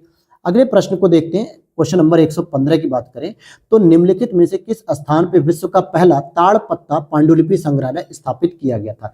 तो ताड़पत्ते पे अगर हम बात करें तो इसका सही उत्तर हो जाएगा आपका केरल। केरल के तिरुवनंतपुरम जिले में इसको स्टैब्लिश किया गया था। अगला प्रश्न है आपका, एक हाल ही में भारतीय प्रधानमंत्री ने निम्नलिखित में से किस स्थान पर टेंट सिटी का उद्घाटन किया? तो ये वाराणसी में किया था टेंट सिटी का। निम्नलिखित में से किस राज्य को पहला पूर्ण डिजिटल बैंकिंग राज्य घोषित किया जा चुका है? तो ये केरल को किया जा सकता है, क्योंकि यहाँ पे हर व्यक्ति को यानी हर प्रकार का जो बैंक है वो डिजिटल हो चुका है। निम्नलिखित में से किस स्थान पर 17वें प्रवासी भारतीय दिवस का आयोजन किया गया? तो इसका हो जाएगा इंदौर। और ये 17वें प्रवासी दिवस का आयोजन किया गया था 8 से 10 जनवरी 2023। अब मैं आपके लिए कमेंट सेक्शन में यहाँ पे क्वेश्चन रख देता हूं कि जो 18वां प्रवासी भारतीय दिवस था ये कहां पे आयोजन किया गया था 2024 का? जरा इसका कमेंट सेक्शन में आप उत्तर बताइएगा। अगला प्रश्न है, निम्नलिखित में से किस नदी के नीचे भारत की पहली अंडर वाटर मेट्रो चलाई जा रही है? तो आपको पता होना चाहिए कोच्चि में चलाई जा रही है। तो कोच्चि में कौन सी नदी हो सकती है? कोलकाता में चलाई जा रही है, तो ये हो जाएगा आपका हुगली में। तो कोलकाता में हुगली तो मिलेगी, तो ये हो जाएगा। अगला है, सामरिक दृष्टि से महत्वपूर्ण सियोम ब्रिज का निर्माण किया गया है। सियोम ब्रिज ये सामरिक दृष्टि से महत्वपूर्ण है, तो इसका निर्माण आपके अरुणाचल प्रदेश में किया गया। तमु लोसर द्वारा मनाया जाने वाला एक प्रमुख त्योहार क्या है? तो तमु लोसर के द्वारा जो एक त्योहार मनाया था उसे हम कहते हैं नेपालियों के द्वारा ये सेलिब्रेट किया जाता है। अगला प्रश्न, निम्नलिखित में से कौन सा भारत का पहला संविधान साक्षर जिला बन गया? तो कोल्लम था। याद होगा आपको, मैंने यूपीपीसीएस 2023 के लिए पढ़ाया था इसको। और विश्व का सबसे बड़ा पूर्ण क्षमता वाला हॉकी स्टेडियम का उद्घाटन किया गया। तो जो सबसे बड़ा उद्घाटन किया गया वो राउरकेला में किया गया। बिरसा मुंडा अंतर्राष्ट्रीय हॉकी स्टेडियम के नाम से इसे हम जानते हैं। और ये विश्व में सबसे बड़ा जो है कि क्षमता वाला हॉकी स्टेडियम है। अगला प्रश्न आपका आता है, क्वेश्चन नंबर 124 की बात करते हैं। तो इसमें पूछा जा रहा है आपसे, निम्नलिखित में से किस शहर को आंध्र प्रदेश की नवीन राजधानी घोषित किया गया? तो अमरावती, क्योंकि हैदराबाद तेलंगाना की हो चुकी है। सॉरी, यहाँ पे थोड़ा सा अपडेट करना, अमरावती तो पुरानी है इसकी, विशाखापत्तनम को अब नई राजधानी के रूप में से डेवलप किया जा रहा है, क्योंकि ये भी 3 कैपिटल के प्लान पर चल रहे हैं। ठीक है, निम्नलिखित में से किस देश ने हाल ही में यूरो को अपनी आधिकारिक मुद्रा के रूप में स्वीकार कर लिया है? तो यूरो जोन में जो शामिल होते देश क्रोएशिया हो जाएगा। हाल ही में मिसाइल पृथ्वी 11 खबरों में थी, ये क्यों थी भाई खबरों में? तो आप देखोगे सतह से सतह पर मार करने वाली ये मिसाइल है, इसलिए ये खबरों में थी। और वर्ष 2023 के गणतंत्र दिवस परेड में सर्वश्रेष्ठ झांकी का पुरस्कार किस राज्य को दिया गया? तो वो दिया गया था उत्तराखंड को। और यूपी को कौन सा पुरस्कार मिला, अगर आपको पता होना चाहिए, तो यूपी को मिला था आपका उत्तर प्रदेश की झांकी को, जो कह सकते हो मतलब कि महाराष्ट्र की जो झांकी थी वो 2nd नंबर पे थी, और अयोध्या दीपोत्सव की जो थीम पर आधारित थी वो 3रे नंबर पे थी, तो यूपी को 3रा नंबर दिया गया था। फिर आगे, कौन नाटू नाटू गीत का गीतकार है जिसे गोल्डन ग्लोब पुरस्कार दिया गया? तो इसके जो है आप देखोगे कि राहुल सिप्लीगन, ये जो है कि इसके गीतकार हैं। अच्छा, इसको सम्मानित पूछा जा रहा है, तो ये चंद्रबोस हो जाएगा यहाँ पे, जिनको सम्मानित किया गया। हालांकि इसमें काल भैरव और सिप्लीगंज और ये सभी सम्मानित हैं। एक दिवसीय क्रिकेट इतिहास में निम्नलिखित में से कौन दोहरा शतक बनाने वाला सबसे कम उम्र का क्रिकेटर बन चुका है? तो वो है शुभमन गिल, दोहरा शतक मारा इन्होंने और सबसे कम उम्र के हैं शुभमन गिल। आगे देखते हैं, निम्नलिखित में से किस भारतीय संगीतकार ने अपना 3रा ग्रैमी पुरस्कार जीत लिया है? रिकी रेज ने। निम्नलिखित में से कौन सा शहर काला घोड़ा काला महोत्सव से संबंधित है? तो ये हो जाएगा आपका बी, काला घोड़ा, और यहाँ पे काला महोत्सव भी मनाया जाता है। अगला प्रश्न, निम्नलिखित में से किसने national geographic picture of the year जीता था? तो किसने जीता था?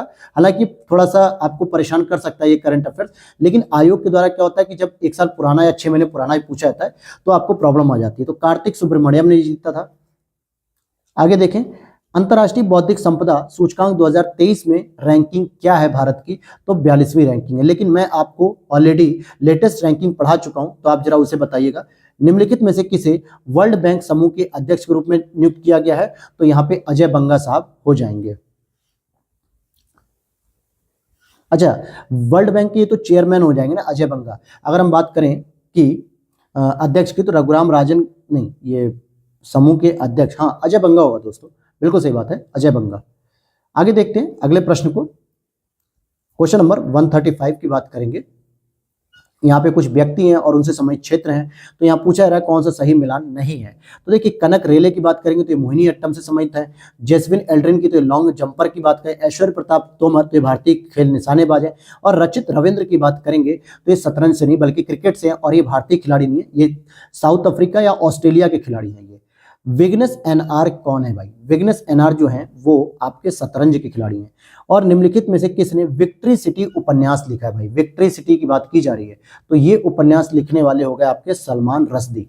कौन हो गए? सलमान रश्दी। अगला है यायात्सो झील, जो कि हाल ही में चर्चा में थी, और ये कहां पर है? लद्दाख में है यायात्सो झील। फिर आगे देखते हैं, अगला प्रश्न है आपका 139 नंबर पे, बस खत्म ही हो जाएगी ये 5 मिनट में क्लास। निम्नलिखित में से किस फिल्म ने वर्ष 2023 में बाफ्टा पुरस्कार जीता था? तो all quite on the western front. NITI Aayog के नए सीईओ कौन है? तो वीवीआर सुब्रमण्यम जी हैं। कौन हो जाएंगे? वीवीआर सुब्रमण्यम। अगला प्रश्न है, निम्नलिखित में से किसके द्वारा 2023 में रणजी ट्रॉफी जीती गई थी? तो रणजी ट्रॉफी आपके सौराष्ट्र ने जीती थी, महाराष्ट्र नहीं, सौराष्ट्र ने।